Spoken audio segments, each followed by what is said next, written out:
자, 이게 일반적인 성경 공부랑 다른 거는 뭐냐면요. 성경 공부의 포커스는 뭐냐면 우리에 관한 얘기를 하는 거잖아요. 우리가 왜 하나님께 나가야 되는지, 우리가 왜 죄에 대해서 나가야 되는지 설명하는 거라면은 지금 그런 성경 공부하고 또 다른 건 뭐냐면 하나님이 얘기하고 싶은 게 뭐냐라는 관점을 이제 다윗의 장막이라는 것을 통해서 여러분하고 같이 이제 나누려고 합니다. 제가 이제 실은 제가 예배 사역을 언제부터 했냐면요. 2002년부터 예배 사역을 해서 예배 인도를 했어요. 예배 인도하고 지금은 안 하지만 지금은 은퇴를 했지만 은퇴한 이유 중에 하나가 체력이 딸려갖고 더 이상 두 개는 못하겠더라고요. 예배 인도하고 설교하고 강의하고 같이 못해갖고 지금 분업화 시켜갖고 우리 전도사님이 해주시던지 어느 분이 해주시던지 그렇게 하는데 실은 예배 사역을 하면서 하나님께서 저에게 강하게 주셨던 게 뭐냐면 이 다윗의 장막에 대한 것들을 마음을 많이 주셔서 이거에 대해서 이제 제가 2006년부터 예루살렘에서 이제 기도의 집을 시작을 하면서 하나님께서 주셨던 것들을 이제 정리해서 나온 것이 이제 이 강의안이에요. 심플하게 보면은 첫 번째는 이 다윗의 장막을 세 가지로 나눌 수 있는데요. 첫 번째는 예배예요, 예배. 그리고 두 번째는 다윗의 왕위의 회복이에요. 세 번째는 다윗 왕국의 회복이에요. 일단 우리는 첫 번째 부분은 쉽게 다 이해하실 거예요. 예배에 대해서. 혹시 다윗의 장막 들어보신 분 계세요? 교회에서? 들어보셨나요? 대부분 찬양팀 이름도 되지만 또 다윗의 장막에 우리 다윗의 장막을 일으켜야 돼 하면서 많은 얘기 들어보신 적 있으시잖아요. 그 대부분 우리는 예배로만 생각을 해요. 예배를. 근데 이 다윗의 장막이 왜 중요하냐면 이스라엘 역사상 처음으로 성경 전체를 다 뒤져봐서 처음으로 국가 자체가 하나님께 경배하는 시스템을 구축한 것이 바로 다윗의 장막이에요. 다윗이 하나님의 법궤를 가져와요. 어디에? 다윗성에. 다윗성에 가져오고 난 다음에 거기서 24 반차로 365일 24시간 동안 뭐 하냐면 경배와 찬양을 드려요. 그렇잖아요. 다윗의 장막의 가장 중요한 핵심이 그거예요. 그 찬양을 드리는데 우리 찬양만 봐요. 실은 찬양이 중요한 게 아니라 성전에는 누가 올라오냐면 항상 이스라엘 백성들이 1년에 3차례는 반드시 자신들의 얼굴을 누구한테 보여야 돼요? 여호와 하나님께 보여야 된단 말이에요. 근데 여호와 하나님께 보이기 위해서 예루살렘에 올라가면 누가 있어요 거기? 다윗의 장막에서 24시간 경배하는 자들을 만나게 되는 거예요. 그러면서 그들은 뭘 경험하게 되냐면 하나님께 이 나라 전체가 드려지고 있구나라는 걸 경험하게 돼요. 하나님의 말씀이 이 땅을 다스리고 통치하는 것을 경험하게 되는 것이 바로 이 다윗의 장막의 핵심적인 거예요. 근데 우리는 여기서 이제 한 가지만 컨셉을 잡았던 거죠. 지난날 뭐의 컨셉이냐면 예배만 생각을 했어요. 예배만. 그래서 예배 운동이라고 생각했지만 실은 다윗의 장막은 예배 운동이 아니라요. 끝에 나오지만 하나님의 나라의 완성을 얘기하고 있는 거예요. 결국 하나님이 완성하고 싶은 것이 무엇인지를 설명하고 있는 게 다윗의 장막의 궁극적인 목적이에요. 그래서 마지막 3번 다윗의 왕국의 회복이 이 모든 강의의 끝이에요. 그냥 읽어도 돼요. 첫 번째 도입 부분이에요. 첫 번째는요 예배예요. 우리 같이 읽어볼까요? 시작. 예배는 진정 주님께 드려지는 영역인 것이다. 오로지 그분만을 갈망하며 그분에게 드려지는 것이다. 그러니까 예배라는 건 뭐냐면 우리는 예배는 진정 주님께 드려지는 거예요. 예배라는 건. 예배를 다른 말로 해볼까요? 구약에 있는 언어로 제사를 드린다고 하는 거예요. 제사는 뭐예요? 하나님께 드려지는 거지 내가 받는 게 아니에요. 실은 예배는. 근데 많은 교회에서 그걸 얘기하죠. 예배는 하나님과 소통하고 교제한다라고 얘기하지만 실제적인 건 뭐냐면 드리는 거예요. 다. 내 거 태워버려 없애버리는 거예요. 두 번째는 친밀감이에요. 그리고 또한 또 예배를 드리기 위해서는 찬양대가 가졌던 것은 친밀감입니다. 즉 다윗이 주님과 가졌던 친밀감의 기름 부음이 찬양대에서 흘렀던 것이죠.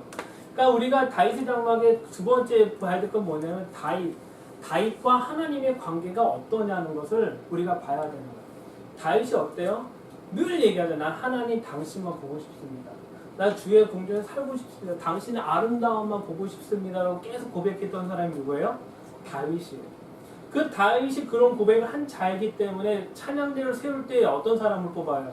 이런 사람을 뽑겠죠. 자기랑 동일한 고백을 가진 자. 그래서 누가 대표적인 사람이 누구예요? 아삽이에요. 아삽이 그런 고백을 해요. 계속 나는 주의 문지기가 되도 좋사오니 성전에 가까이 있고 싶다는 계속 고백해요. 그런 아삽이 있는 데가 바로 다윗의 장막이에요. 세 번째는요, 그분의 오심이에요. 세컨 커밍, 주님 재림 때 주님께서 다스리심을 회복시킬 거에 대한 약속입니다. 다윗의 왕조에 대한 주님의 언약을 통해서 드러나는 거예요. 실은 우리가 다윗의 장막의 궁극적인 목적은 뭐냐? 예수님의 재림에 대해서 얘기하고 있는 거예요. 예수님의 재림을 빼버리면 아무것도 아니에요. 실은 예수님의 재림이 우리에게 가장 핵심적인 얘기인 거예요.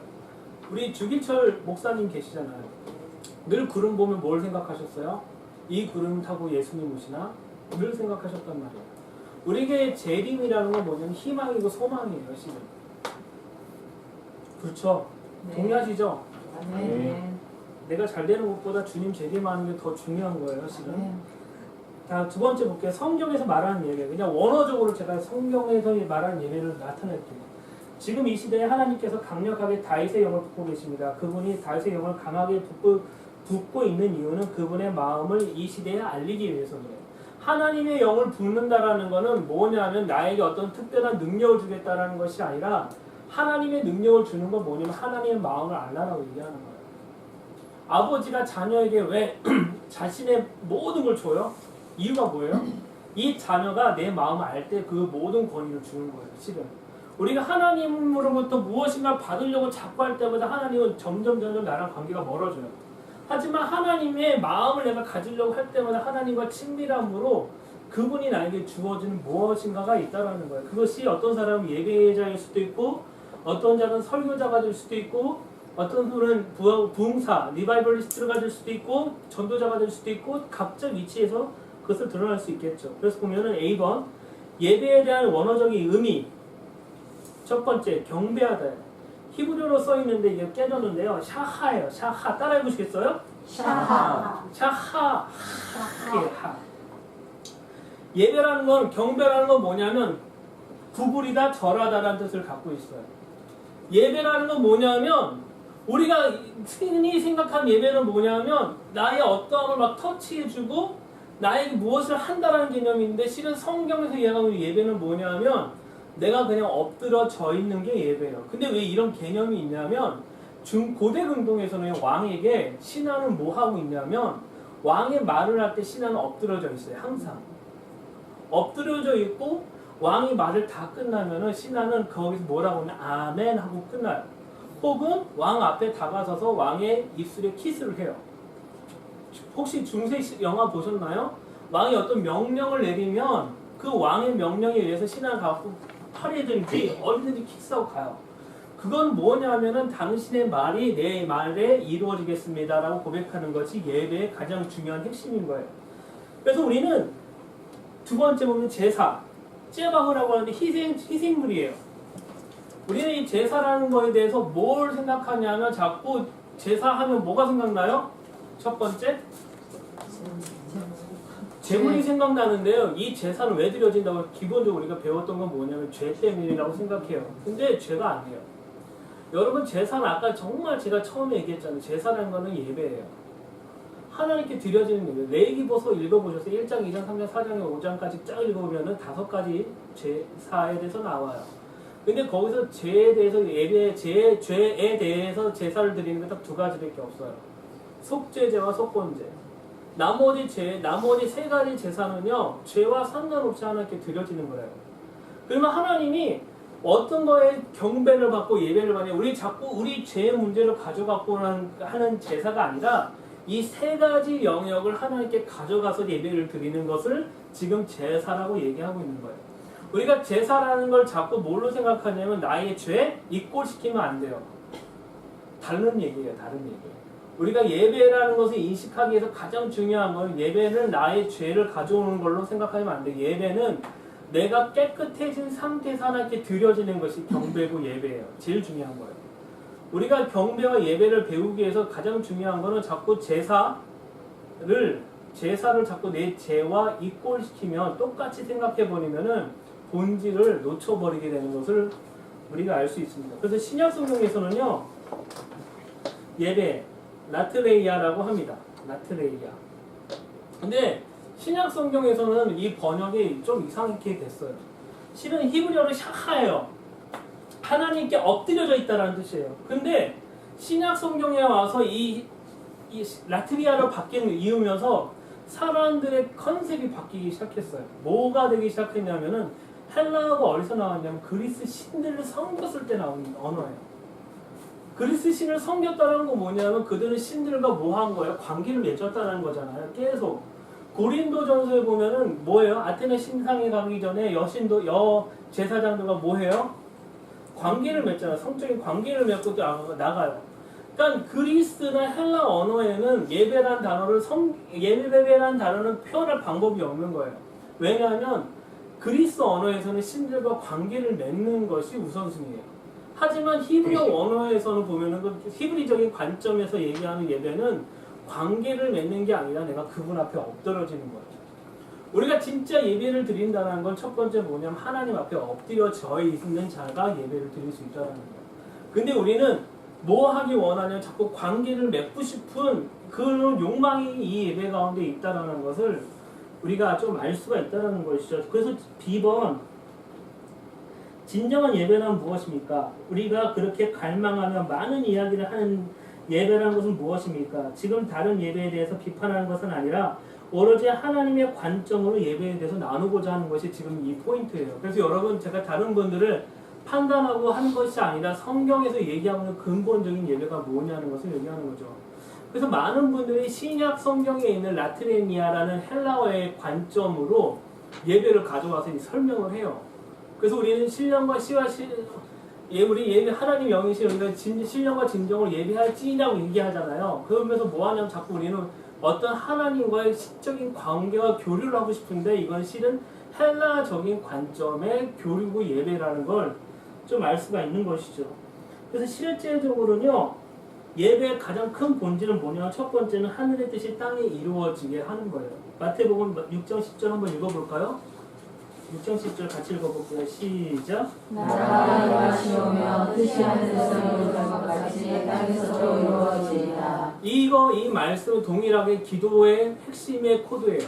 기도의 가장 중요한 건 뭐냐면 하늘의 뜻이 땅에 이루어지는 거예요. 이와 똑같이 예배라는 건 뭐냐면 하늘의 뜻이 땅에 이루어지는 것을 갈망하는 사람들이 엎드려져 있는 거예요. 이 엎드려지고 싶으십니까? 진짜 이 갈망으로 하늘의 뜻이 땅에 이루어지는 갈망으로 하나님 앞에 부복하고 엎드려지고 싶으십니까? 그러면 진정한 그때도 예배자가 될 수 있다는 거예요.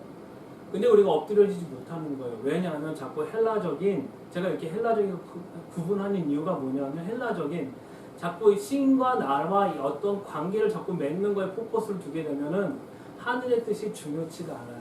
오로지 뭐가 중요하냐면 그분이 나에게 어떻게 했느냐가 더 중요한 거예요.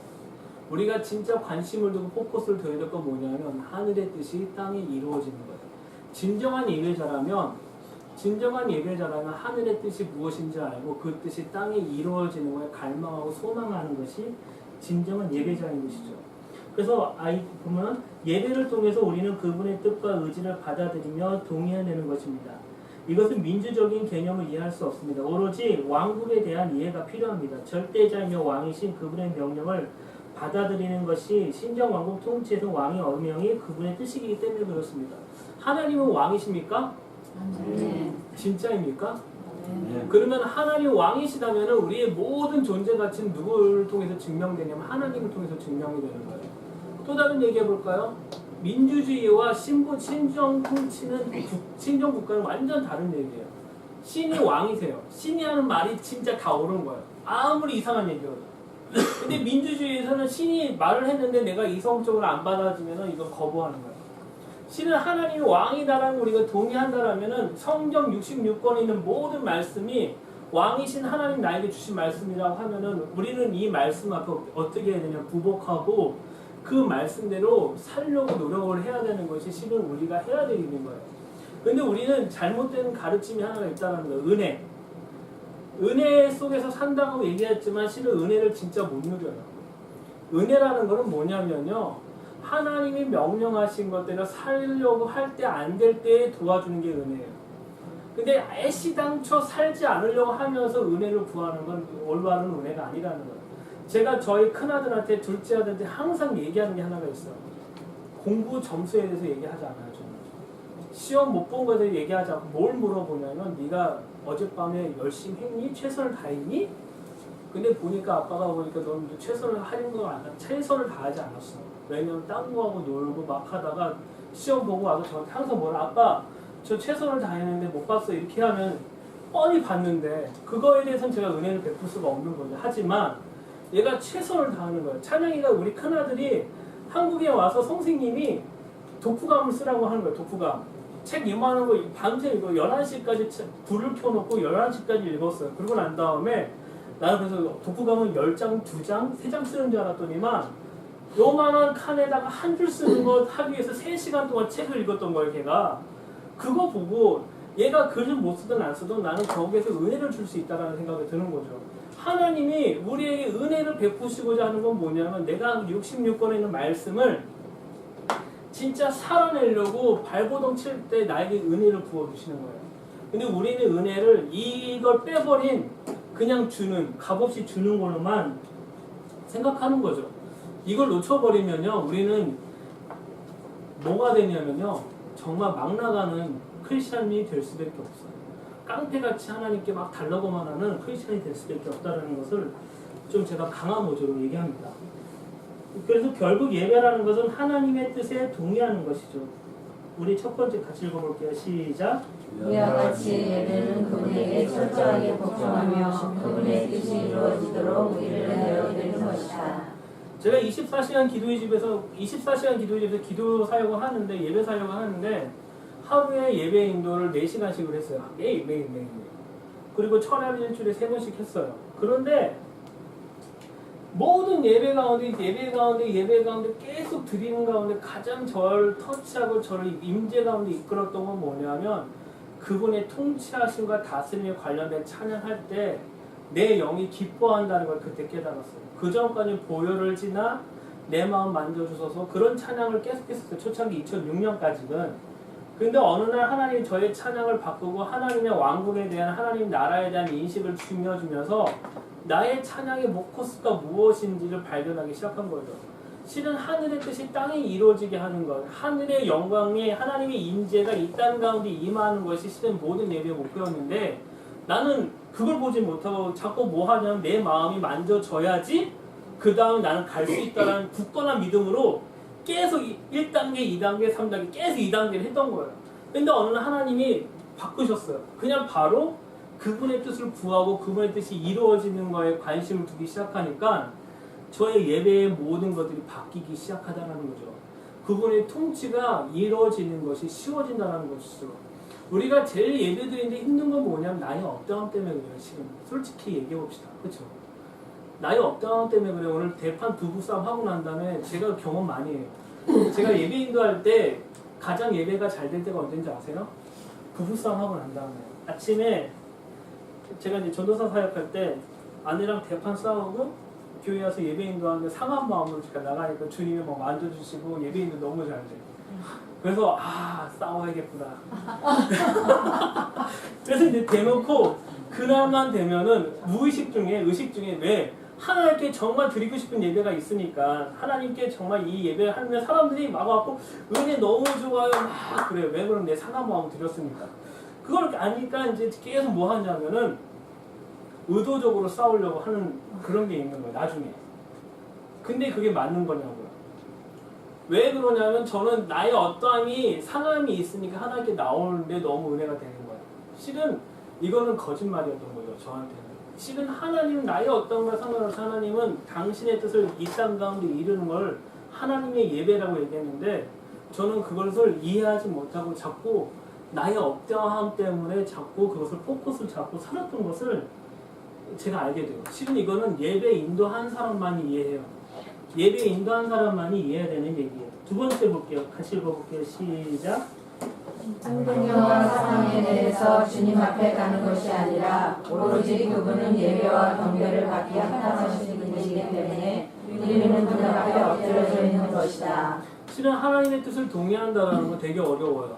더 어려운 건 뭐냐면 내 환경과 상황이 어려울 때 하나님의 뜻을 동의하는 건 되게 어려워요. 하지만 실은 진정한 예배자, 진정한 우리가 다윗과 같이 예배자로 쓴다면 환경과 상관없이 그분의 뜻에 동의해버리는 거예요. 제일 무서운 거는요, 사단이 제일 싫어하는 사람 누군지 알아요? 아무리 찔러도 그걸 무시해버리고 그거 달려가는 사람이에요. 혹시 영화 중에 기억나는 거 우리 708년 얘기하다 보니까 람보 아세요? 람보? 람보에 엄청난 거 뭐냐면 총이 뚫고 지나가도 여기다가 탄약 달고 불 탁 붙이고 자가 소독하고 막 가서 적 다 죽이잖아요. 적들이 제일 무서워하는 사람은 바로 그런 사람이에요. 총 맞았다고 하고 나 더 이상 못 가 하면은 그때부터 사단은 공격하기 쉬워요. 근데 이 사람이 총 맞든 뭐 하든 상관없이 나 너 죽일 거야 하고 달려들면요, 사단도 공격을 못 해요. 실은 하나님이 경배와 예배는 환경과 나의 어떠함이 상관없이라는 건 뭐냐면, 실은 내가 어떠한 공격을 받아도 그걸 무시하고 하나님의 지성소 앞에 가는 거. 하나님의 뜻이 하늘의 뜻이 땅에 이루어진 것을 동의하고 그 말씀에서 찾아내서 그것을 기도하는 사람은 사단이 공격할 재미가 없어요. 실은 어차피 이 사람은 때려도 죽여도 계속 그거 할 거니까. 그럼 누굴 공격하냐면 그 사람 말고 그 옆에 있는 사람들을 대상으로 잡겠죠. 왜 그럴까요? 이 사람을 잡을 만한 사람은 그 옆에 사람이에요. 실은 옷자락 붙잡고 나랑 같이 가 그러면은 버릴 수도 없고. 그렇잖아요. 세 번째요. 세 번째 같이 읽어볼게요. 시작. 우리는 예배를 통해서 하나님 나라의 다스림을 경험할 수 있는 것이다. 하나님의 뜻이 이루어지는 것을 경험하게 될 것이다. 즉 하나님의 소망이 나의 소망이 되는 것이다. 가장 중요한 거는요, 하나님의 소망이 나의 소망이 돼야 돼요. 하나님의 소망이 뭘까요? 질문. 맞아요. 우리랑 같이 살고 싶으신 거예요. 그래서 그분은 이곳에 오고 싶으신 거예요. 그 소망 갖고 계세요, 여러분? 예배 가운데. 이 소망이 있으시면요, 더 이상 예배 논할 필요도 없어요. 그걸로 살면 돼요, 실은. 근데 중요한 건 우리는 그 소망이 없어요. 왜 그럴까요? 아까 얘기했던 환경과 주변 상황 때문에 하나님과 나의 살고 싶은 소망이 있는 게 아니라 이 예배 가운데 나의 어떠함과 문제가 해결되는 것이 더 포커스라고 생각하기 때문에 그런 거예요. 그래서 우리는 예배를 통해 이런 얘기는 예배를 통해 치유를 경험합니다. 예배를 통해 회복을 경험합니다. 하지만 실은 진정한 예배는 뭐냐면 내가 하나님과 살고자 하는 소망이 강렬해지는 것이 진정한 예배의 핵심이에요. 자, 그래서 이제 세 번째, 이것이 지금 우리가 드려지고 있는 예배의 형태예요. 세 번째 한번 볼게요. 하늘의 예배와 우리 예배예요. 이건 제가 계시록이랑 비교해서 나오는 얘기예요. 하늘의 예배에 대해서 볼게요. 성경에서는 두 군데 하나님께 예배를 드렸던 모습이 나와요. 이사야 6장하고요, 계시록에서 나와요. 여기 나와 있어요. 이사야 2번 이사야서 6장과 계시록 4장 5장을 통해서 하나님은 하늘의 예배가 무엇인지를 누구한테 보여요? 사도 요한한테 보여줘요. 우리 B번 같이 읽어볼게요. 시작. 그 예배는 그분만 경배하며 그분의 거룩함을 높이는 것이다. 또한 자신의 모든 것을 내려놓고 그분만을 찬양하며 경배하는 것이다. 24장로가 주님 앞에 자신의 면류관을 내려놓으며 그분만을 경배했다. 이것을 영적으로만 볼 것이 아니라 실제적으로 하늘에서 이루어지는 예배이며 지금 이 순간에도 하늘에서 지금도 이루어지는 것이다. 여러분 이런 예배에 대해서 사모한 적 있으세요? 그냥 그분의 거룩하다 만군의 여호와 이전에도 계시고 전에도 계시고 장차 오실지라 그분은 그 주 예수 그리스도라는 그런 예배만 계속 12시간 할 수 있는 24시간 하는 예배 가운데 여러분 있는 거에 대한 소망이 있으세요? 실은 성경에서 예배에 대해서 설명한다 두 군데는 여기밖에 없어요. 이사야서 6장하고 계시록 4장하고 5장. 여기선 하늘에서 드려진 예배가 무엇인지 설명하고 있단 말이에요. 하늘에서 드려진 예배다. 그래서 10번 보면요, 가장 중요한 것은 영적인 통찰력이 가진 내 생물과 그리고 신정왕국에 이루어가는 24장로들이 하는 것이 하늘의 뜻이 땅에 풀어지는 것에 대해서 예배를 이루는 것이죠. 그래서 계시록 4장 8절 같이 읽어볼게요. 시작. 내 생물은 각각 6날개를 가졌고 그 안과 주위에는 눈들이 가득하더라. 그들이 밤낮 쉬지 않고 이르기를 거룩하다 거룩하다 거룩하다 주 하나님 전능하시며 전에도 계셨고 이제도 계시고 장차 오실지라 하고. 보면 이제도 계시고 전에도 계시고 장차 오시리라는 건 뭐냐면요, 그분은 과거에도 계시고 지금도 계시고 전에도 계시고 지금도 계신다는 분이에요. 뭐냐면 다시 이 땅에 오셔서 다스릴 분에 대해서 얘기하고 있는 거예요. 바로 예수 그리스도를 얘기하고 있는 거예요. 계시록 4장 10절과 11절 같이 읽어볼게요. 시작. 24장로들이 보좌에 앉으신 이 앞에 엎드려 세세토록 살아계시는 이에게 경배하고 자기의 관을 보좌 앞에 들며 이르되 우리 주 하나님이여 영광과 존귀와 권능을 받으시는 것이 합당하오니 주께서 만물을 지으신지라 만물이 주의 뜻대로 있었고 또 지으심을 받았나이다 하더라. 그러니까 경배와 예배의 핵심적인 건 뭐냐면 그분을 그분에게 얘기해 주는 거고 그분이 이 땅에서 다스릴 거에 대해서 얘기하는 것이 예배의 경배의 본질이에요. 그래서 고린도서 8장 6절에 보면요. 제가 읽을게요. 만물이 그에게서 났고 우리도 그를 위하여 있고 또한 한 주 예수 그리스도께서 계시니 만물이 그로 말미암았고 우리도 그로 말미암아 있느니라고 얘기해요. 우리도 그를 위해 있다라고 얘기를 해요. 우리도 누구를 위해서 있다고 그래요? 예수님을 위해서 있다는 거예요. 우리를 위해서 계시는 게 아니라 예수님은 우리가 착각하고 있는 게 하나가 있어요. 예수님은 우리를 위해서 오셨다고 얘기했지만 실은 예수님은 우리는 그분을 위해서 있는 거예요. 우리가 오해하고 있는 게 하나가 있어요. 그분은 우리 때문에 왔다라고 얘기했지만 맞는 얘기지만 실은 우리가 죄 사함을 받고 우리가 구원을 받고 난 다음부터는 그 다음부터 입장이 바뀌어요. 우리는 누구를 위해 있는 거예요? 예수님이 있는 거예요. 예수님 누구세요? 왕이세요. 왕을 위해서 있는 게 우리의 존재라는 것을 여러분 아셔야 돼요. 고린도서 15장 28절 같이 읽어볼게요. 시작. 만물을 그에게 복종하게 하실 때에는 아들 자신도 그때 만물을 자기에게 복종하게 하신 이에게 복종하게 되리니 이는 하나님이 만유의 주로서 만유 안에 계시려 하시니라. 그러니까 하나님이 가장 중요한 건 뭐냐면 그분이 만물의 주관자이시라는 것을 우리를 계속 강조하고 싶으신 거예요. 진짜 경배는요. 아까 처음에 샤하 엎드려졌다는 건 뭐냐면 이분이 나의 창조주다라고 진짜 믿잖아요. 그럼 그분 앞에 엎드려져야 돼요. 그분 앞에 엎드려지고 그분의 말씀이 나한테 진짜 생명의 말씀이 되는 것이 진정한 예배자의 모습이라는 걸 아셔야 되는 거죠. 그럼 이거 저한테 질문할 수 있죠. 그럼 선교사님 그렇게 살아요? 아니요, 안 돼요. 안 되는데 제가 왜 이 얘기할까요? 1%, 2%, 3% 나의 관점이 바뀌어가는 과정이 중요한 거예요. 아까 얘기했잖아요. 열심히 하려는 것, 최선을 다하려고 하는 것. 그 가운데 하나님께서 은혜를 부어주신다는 것. 내가 이 말씀을 여러분 가르쳐도 저도 안 되는 부분이 있어요. 안 되는 부분이 있어도 제가 그럼에도 불구하고 이 말씀 부여잡고 사는 이유가 이 가운데 안 될 때 하나님이 부어주는 은혜가 있다는 거예요. 어떤 은혜냐면 날 회복하는 은혜가 아니라 이 말씀이 되게끔 하는 은혜가 있다는 거예요. 그것이 너무 중요한 거예요. 골로새서 1장 16절 한번 읽어보겠습니다. 시작. 만물이 그에게서 창조되되 하늘과 땅에서 보이는 것들과 보이지 않는 것들과 혹은 왕들이나 주권들이나 통치자들이나 권세들이나 만물이 다 그로 말미암고 그를 위하여 창조되었고. 자, 그래서 모든 건 다 누구를 위해서 있는 거예요? 예수님을 위해 있는 거예요. 그분을 위해서 창조가 되었다는 거예요. 제일 중요한 일. 창조주 하나님이 누구신가요? 창조주 하나님이 지금 우리를 다스리고 통치하고 있다는 거. 뭘로요? 하나님 말씀으로. 우리는 그 말씀을 가지고 경배하고 예배를 해야 되는 것이 지금 하나님 우리를 부르신 목적 중에 하나예요. 근데 우리는 말씀을 가지고 그분 앞에 가는 게 아니라 아직도 아까 제가 처음에 얘기했던 상한 마음을 갖고 가서 예배를 드리고 싶은 것이 실은 나의 모습이었던 거죠. 하나님은 진짜 하늘의 예배는 뭐냐면요. 내생물과 24장로는 지금 계속 이것도 선포하는 거예요. 만물은 다 주님 것입니다. 만물은 창조주 하나님 당신 것입니다. 계속 선포하고 있어요. 24장로는 지금도.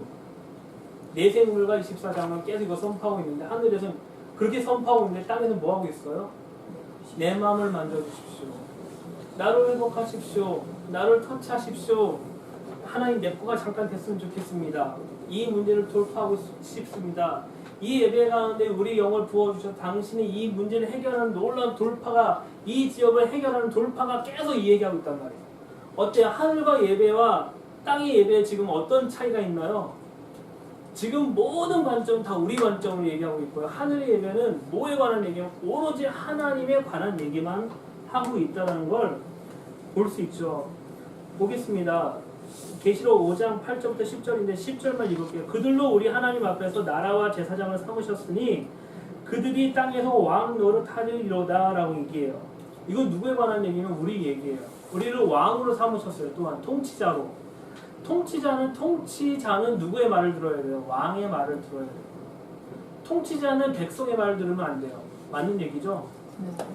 근데 현대 사회에서 민주주의는 어떻게 해야 돼요? 통치자는 누구의 말을 들어야 돼요? 백성의 말을 들어야 돼요. 이게 지금 우리는 맞다라고 자꾸 배워왔어요. 지금까지. 근데 실은 성경에서 얘기하고 있는 건 뭐냐면 통치자는 누구의 말을 들어야 돼요? 왕의 말을 들어야 돼요. 하나님 말씀을 들어야 되는 거예요. 이 구조가 지금 우리를 부닥치고 있는 거예요. 지금 실은.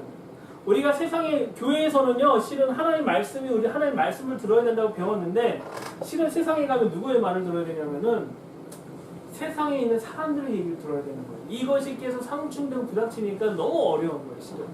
근데 이걸 해결할 수 있냐? 해결할 수 없습니다. 중요한 거는 우리는 두 세상에서 한 세상을 선택을 해야 되는 거예요. 하나님의 신정 왕국 통치를 내가 받아들일 것인지 아니면 세상 사람들이 하는 그 시스템을 내가 받아들일 건지 둘 중에 하나를 해야 돼요. 그러면 만약에 하나님의 통치를 받아들이겠다고 하면은 뭐냐면 내가 하나님의 대리자로서 왕으로서 누구 말씀으로 살아야 되냐면 하나님 말씀으로 이 세상에 가져와갖고 그 말씀을 뿌려내야 되는 것이 실은 우리가 해야 될 일인 거예요. 근데 만약에 세상 사람 산다라고 하면은 실은 왕의 말은 더 이상 필요가 없어요. 하나님 말씀은 이제부터 뭐에 관한 얘기냐면 위로하는 말씀으로 전락할 수밖에 없는 상황이 되는 거예요. 하나님 말씀은 더 이상 나의 삶에 힘이 없어요. 왜 그럴까요? 왜 힘이 없냐면 나랑 아무런 관련이 없습니다.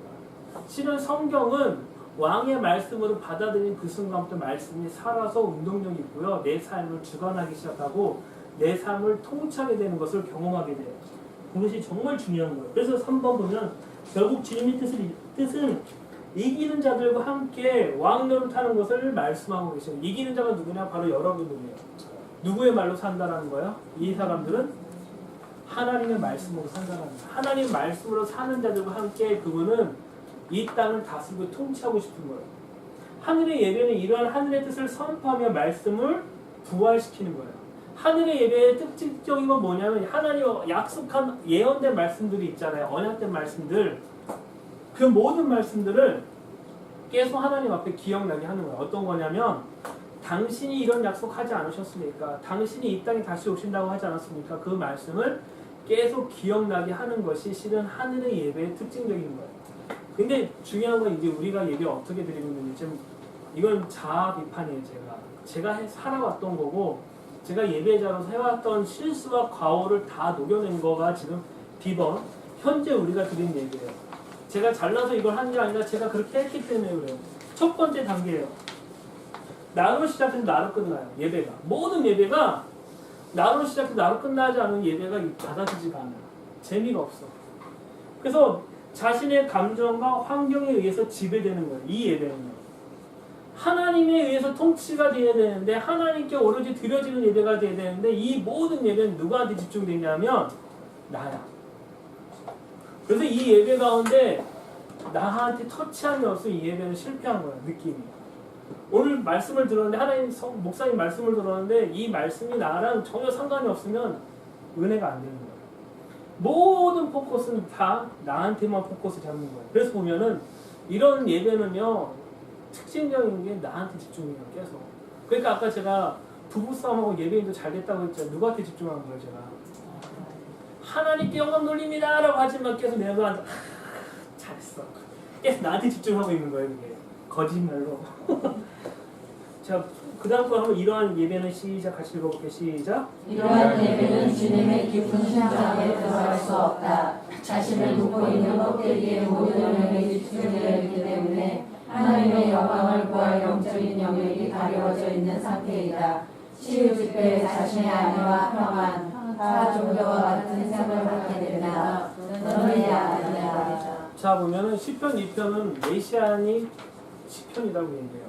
시편 2편은 누구에 관한 얘기냐면 예수님에 관한 얘기예요.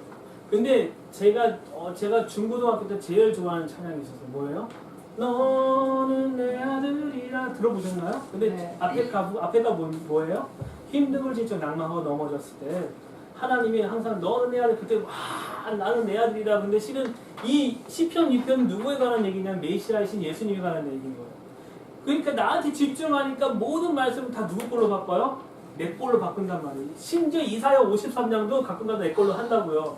내가 저 인간 때문에 내가 징글거려지고 책찍이에 맞으면 저 인간 나무 입었어 막 이렇게 얘기하고 안 그런 적 된 적 없으세요? 저 그런 적 있어요. 그 다 누구한테 바꾸냐? 다 나한테 바꿔요. 다. 이사야 53장은 누구에 관한 얘기냐면 예수님에 관한 얘기인데도 불구하고 다 누구로 바꿔요? 나한테 바꿔. 왜? 나한테만 집중하니까. 나로 시작한 예배는 나로 끝나요. 항상. 그게 우리의 모습이에요. 그래서 이때는 구원에 관한 같이 읽어볼게요. 시작. 이때는 구원에 관한 부분에 대해서 집중하는 시기이다. 이때 모든 메시지를 자신을 향한 메시지로 받아들인다. 특별히 감정과 자신의 상한 영역에 대한 말씀이 선포될 때 감명을 받으며 계속적으로 자신의 내면에 대한 탐구와 치료를 원하기만 한다. 자, 어떠세요? 혹시 이거에 대해 동의하시는 분 계십니까?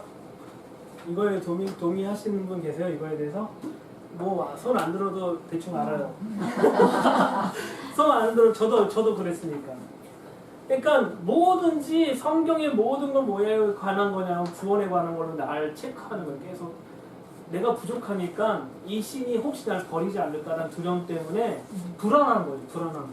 불안하니까 나를 붙잡는 말씀만 계속 찾고 위로하는 말씀 계속 찾고 나를 위로하는 말씀 계속 찾고 하면서 계속 했던 것이 나로 시작해 나로 끝나는 예배의 형태의 가장 중요한 모습인 거예요. 근데 이 단계가 필요해요. 이거 필요 없다가 아니라 필요해요. 이 과정이 있어야지 성숙할 수 있고 성장할 수가 있어요. 그 다음 단계가 어디냐면 나로 시작해서 하나님의 지성소 앞에까지 들어가는 예배예요. 처음에 나로 시작해요. 나의 어떠함 때문에 시작을 해요. 나의 어떠함 때문에 시작하지만 결국은 어디 가게 되면 왕 앞에까지 쓰는 작업까지 가게 되는 것이 그 다음 예배의 스타일인 거예요. 첫 번째 같이 읽어볼게요. 시작. 자신의 의로 시작하지만 하나님의 영광의 임재까지 들어가는 것을 경험하게 된다.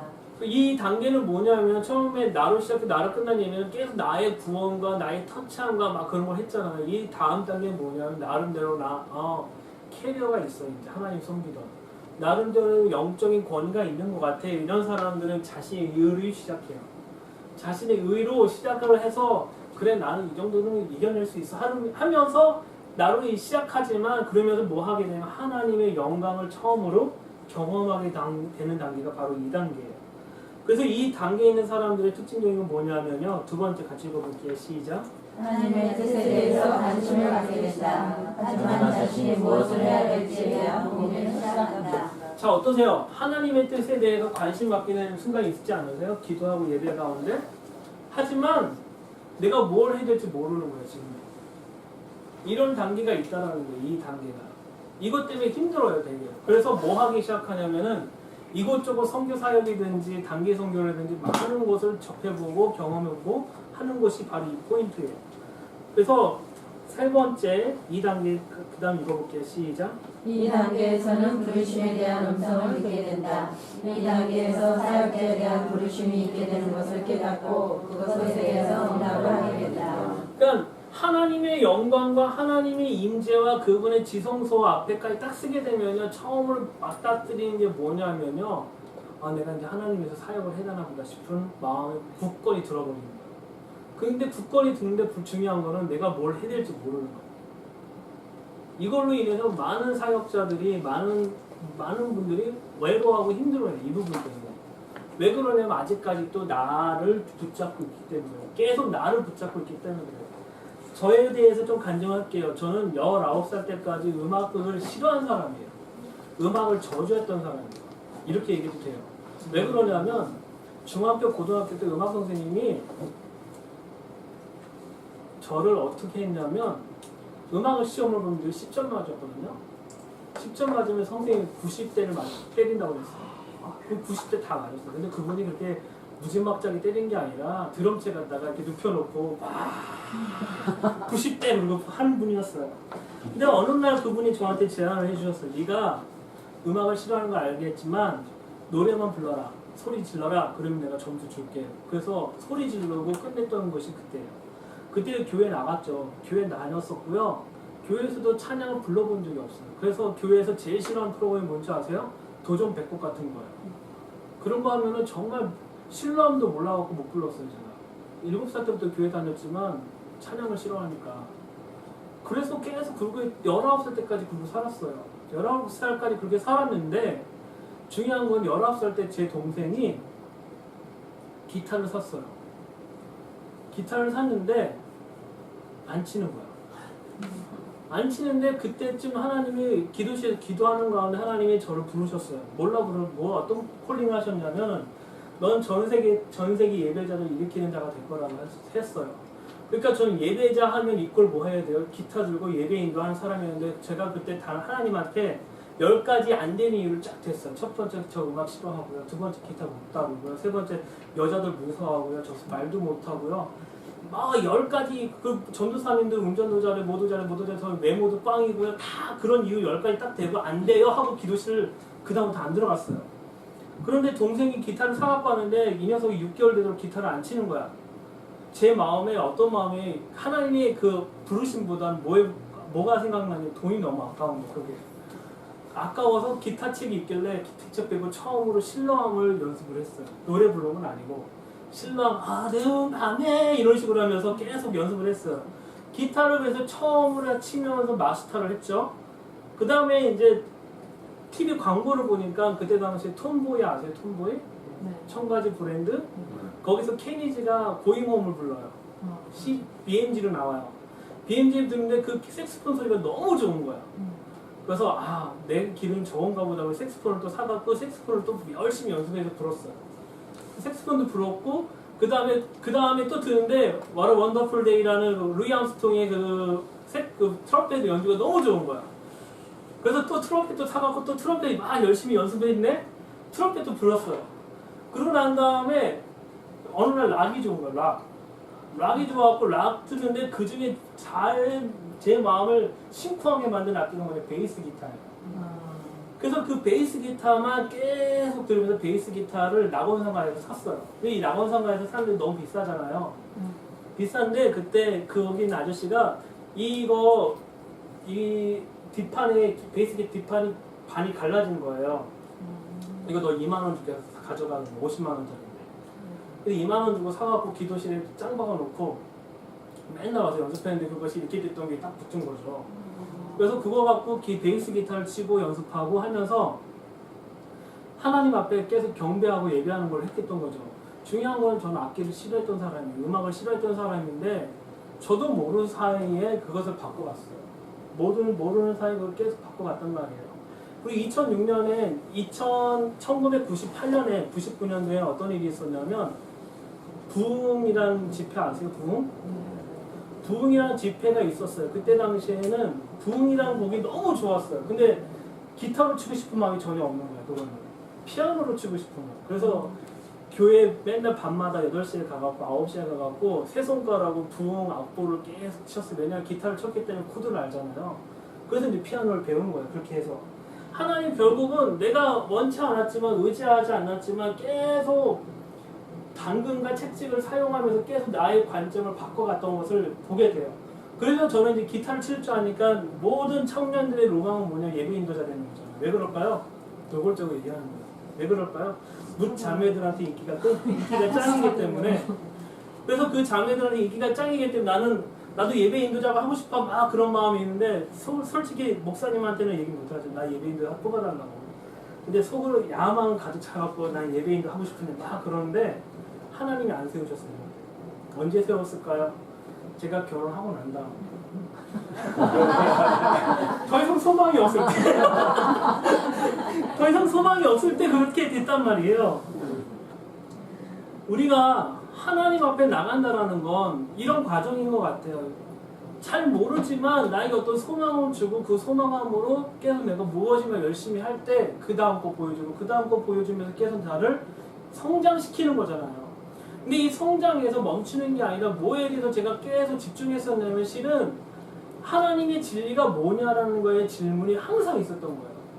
하나님의 진리가 뭐냐는 거에 항상 관심이 있었으니까 이 과정 속에서도 하나님 말씀 안에 계속 들어갈 수 있었던 원동력이 됐던 거죠. 그래서 마지막 거 이 단계에서는 깊은 주님의 존재적인 만남보다는 사역의 완성에 대한 관심을 갖게 되는 거죠. 제가 악기를 다 배우고 나니까 뭐에 관심이 있기 시작하는 예배팀, 찬양팀을 만들어서 나만의 사역팀을 꾸리고자 하는 강렬한 열망이 있었겠어요? 없었겠어요? 왜냐면 저 다 할 수 있으니까. 드럼만 못 칠 뿐이지. 드럼을 왜 안 했냐면 드럼 하려면은 낮에 쳐야 되거든요. 밤에 못 치잖아요. 그래서 드럼만 못하고 나머지는 다 할 수 있었던 거예요. 계속 이런 과정이 있었다라는 거예요. 여러분 마음 안에도 이런 게 있을지도 몰라요. 계속 하나님께서 나에게 가르쳐주시고 보여주시고 계속 하면은 뭐가 내 마음에 품게 되냐면 사역에 대한 완성, 사역을 꿈꾸면서 내가 원하는 사역을 그려가는 모습이 우리의 모습이 있을 수 있다라는 거예요. 그래서 이제 보면 F 우리 같이 읽어볼게요. 시작. 하나님의 영광으로 시작해서 그분의 오심을 구하는 예배. 실은 아까 그 전 단계가 있어야지 그 다음은 뭐냐면 하나님의 영광을 시작해서 그분의 오심을 구한다는 이 단계는 어떤 단계냐면요. 뭐에 관한 얘기냐면 계시록 4장과 5장과 이사야서 6장에 있는 예배의 형태를 얘기하고 있는 거예요. 이걸 맨날 그럼 제가 할 수 있냐? 아니요. 저도 잘 못해요. 하지만 하나님이 정리해 주셨어요. 정말 내가 하나님의 영광을 구할 때 하나님의 영광을 구하고 그분의 킹덤에 대한 걸 이해할 때 그제서야 하나님의 영광이 무엇인지를 접근할 수 있는 시간이 됐던 것이 바로 이 타이밍 때예요. 그래서 첫 번째는요. 하나님 마음을 구해요.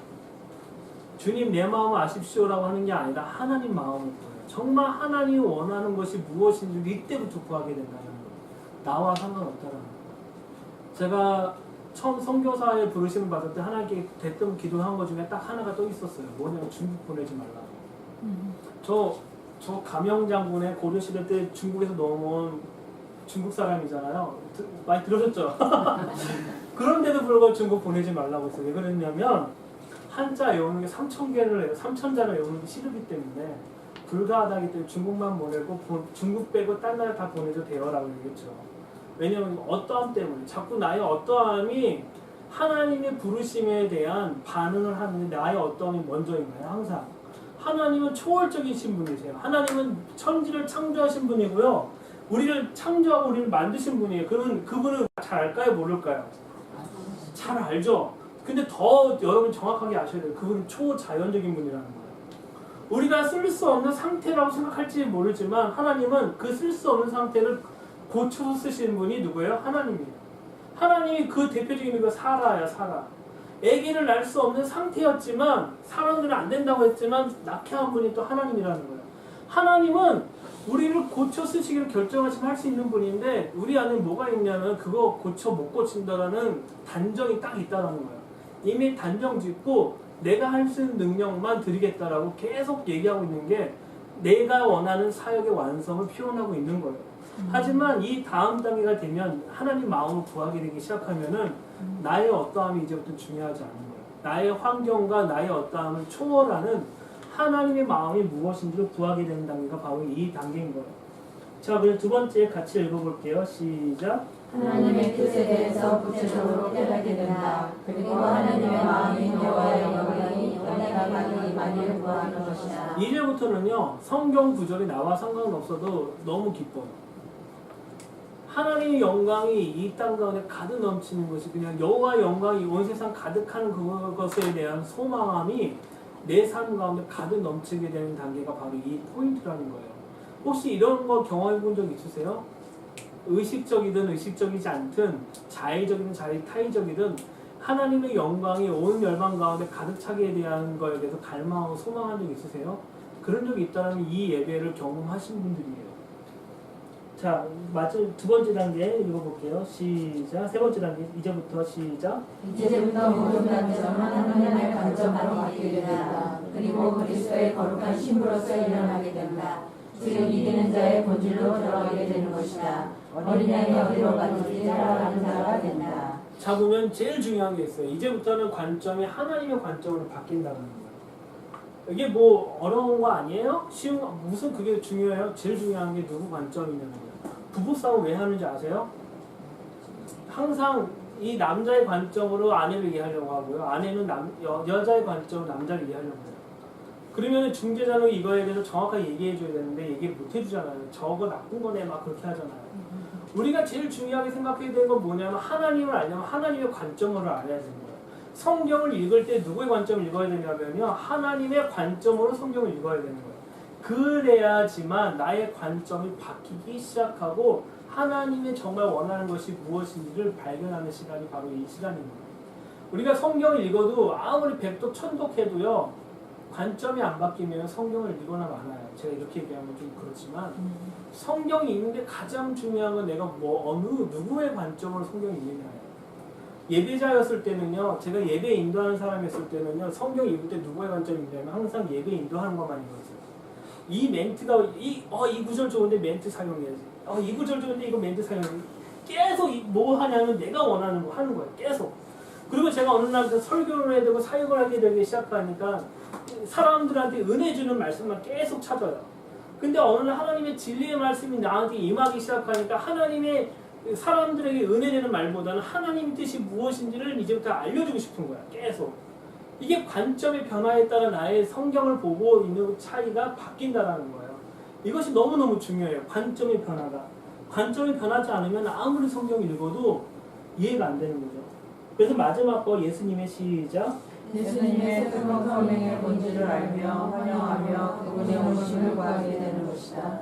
주님의 재림만이 하나님의 뜻을 이 땅에 온전히 내릴 수 있음을 알기 때문이다. 왜 제가 이 얘기하냐면요. 실은 우리가 할 수 있는 건 아무것도 없어요. 전제는 이거예요.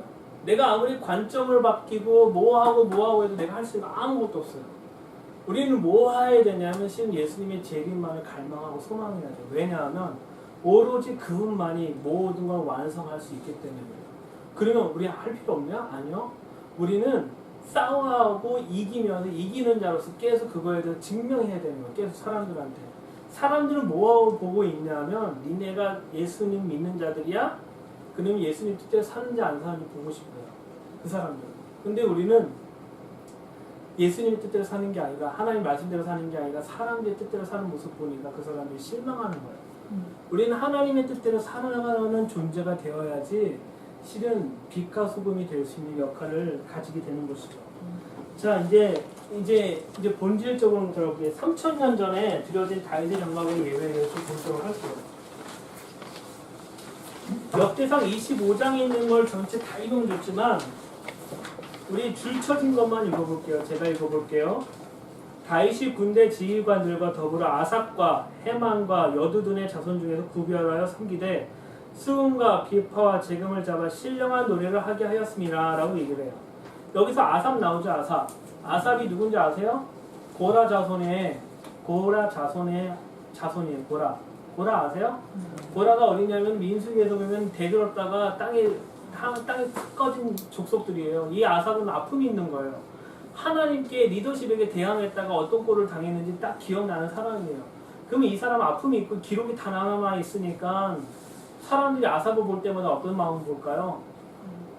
반역자의 아들을, 반역자의 자손이라고 보겠죠. 근데 이 사람은 그걸 초월해갖고 오로지 뭐만 갈망하냐면 하나님과 함께 있고 싶다는 거예요. 그 고백을 시편에서 계속 고백을 하죠. 그 다음 줄 있는 거 볼게요. 헤만은 하나님의 말씀을 가진 왕의 선견자라. 하나님은 헤만에게 14 아들과 3딸을 주었는데 진짜 많이 줬죠. 일단 근데 중요한 거는 헤만은 하나님의 말씀을 가진 선견자예요. 예배의 본질을 다윗의 장막을 일으킬 때 가장 중요하게 생각한 건 뭐냐면 기술자가 아니라 하나님의 말씀을 가진 자를 일으키셨다는 거예요. 아이압에 가면요 예배자들을 일으키잖아요. 24시 기도의 집에서 찬양팀이 필요하잖아요. 근데 이 찬양팀을 아무나 세우지 않아요. 하나님 말씀을 1년 동안 가르치고 난 다음에 세워요. 근데 한국은 어떤가요? 예배인도 잘하면 뽑아요. 근데 중요한 건 이 사람 안에 말씀이 하나도 없어요. 말씀이 없으니까 충격인 게 너무 많은 거예요. 충격적인 게 많은 거예요. 말씀이 없다라는 건 뭐냐면 실은 내 마음, 내 삶 가운데 하나님의 말씀이 흘러나오는 게 아니라 그때 하나님이 어쩔 수 없이 기름 부어진 걸로만 살고 있는 거예요. 그걸로만. 그럼 이 사람 전국에 어떻게 되냐면요. 말씀이 없는 사역자가 돼요. 예배 인도자들의 특징적인 건 뭐냐면 제가 예배 인도를 했기 때문에 예배 인도자 특징적인 게 말씀이 없어요. 말씀이 없다면 말씀 공부하지 않는다는 얘기예요. 진짜. 헤만은 말씀을 가진 선견자예요. 이 사람이 다윗의 장막의 수장이에요. 우리가 하나님 말씀, 이 다윗의 장막은 우리 단지 예배라고 생각했는데 이 다윗의 장막의 특징적인 가장 중요한 게 헤만이라는 사람이 하나님 말씀을 가진 자가 그 모든 사람들 말씀을 가르쳤다라는 거. 이것이 얼마나 중요한지 여러분 아셔야 돼요. 24시간 기도의 집에서 중요한 게 하나님 말씀이에요. 실은 기도도 중요하지만 우리가 말씀 없이는 아무것도 할 수 없다는 것을 지금 설명하고 있는 거예요. 그래서 말씀을 가진 왕의 선견자라고 표현해요. 그러니까 이 헤만이라는 사람이 엄청난 사람인 거예요. 실은 이 다윗의 장막을 계속 지속적으로 그 팀들을 말씀으로 이끌어갔던 사람이 바로 이 다윗의 장막의 핵심적인 것이 바로 헤만이라는 사람이에요. 자, 역대상 16장인데요. 여러분 한번 나중에 보시고요. 첫 번째 볼게요. 신령한 노래가 불러졌습니다. 즉 예언적인 노래가 불러졌다는 것입니다. 찬양을 통해서 하나님이 행하신 일들에 대해서 예언한 것입니다. 역대상 16장 읽어보신 적 있으세요?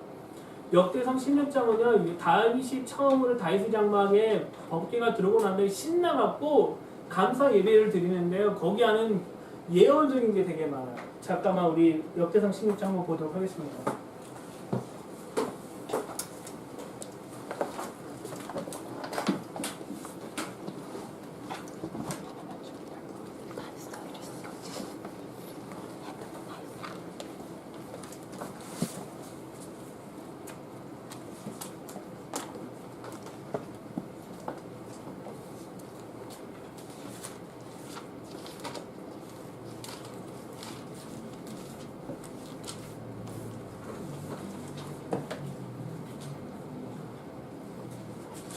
역대상 16장 찾으셨죠? 예. 자 보시면요. 역대상 16장은요. 이게 엄청난 건데 7절 볼게요. 7절, 8절, 9절 7절, 8절, 9절 같이 읽어볼게요. 시작.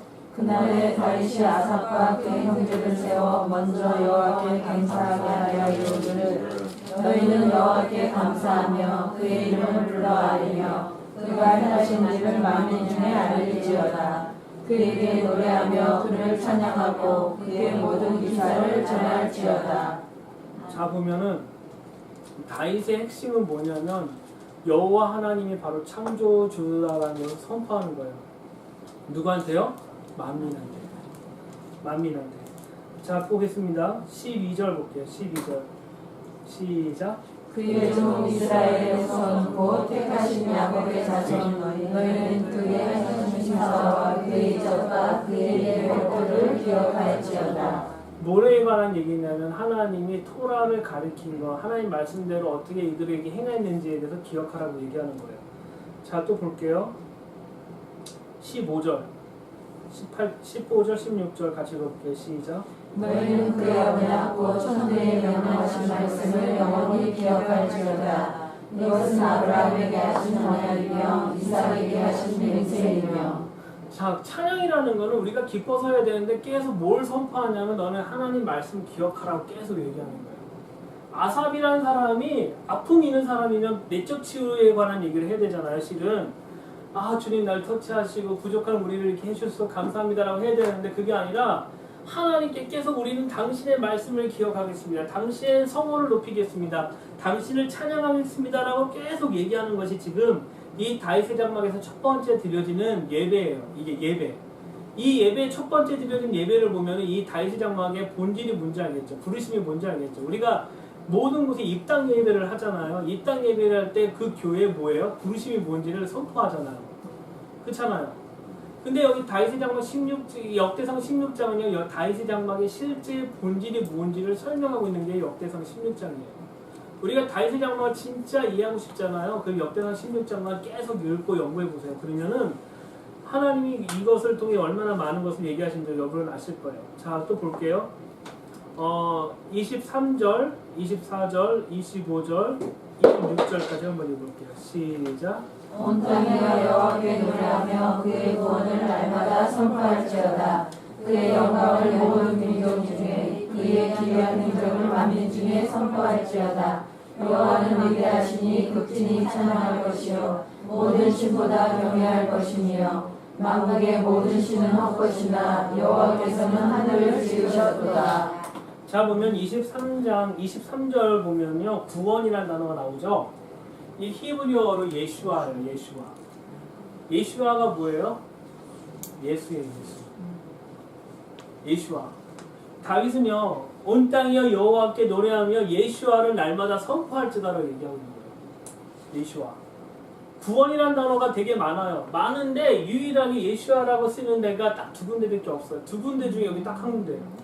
그러면 다윗이라는 사람이 다윗이 시편을 쓸 때 얼마나 힘들게 써요. 시편 190편 읽어보셨죠?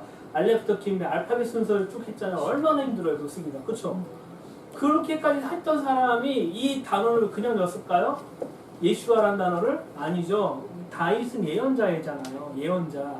예수 그리스도에 대해서 예표로 온 사람이잖아요. 그렇기 때문에 예수와를 이미 선포하고 있는 거예요. 온 땅이여 예수와를 날마다 선포할지어다라고 선포하고 있는 거예요. 그것이 이제 다윗의 장막의 핵심적인 거예요. 또 우리가 다윗의 장막이라는 것은 단지 경배가 아니라 실은 예언적인 것이 또한 다윗의 장막이라는 걸 설명하고 있는 것입니다. 자, 그래서 보면 B번 볼게요. B번 제가 읽어볼게요. 예언적인 노래는 개인을 향한 예언이 아니라 앞으로 행하실 일, 하나님의 일들에 대해서 예언을 하게 되는 것이죠. 그렇죠? 여러분 다윗의 장막을 쭉 읽어보시면 예언이 얼마나 많은 예언들이 있는지 여러분 아실 거예요.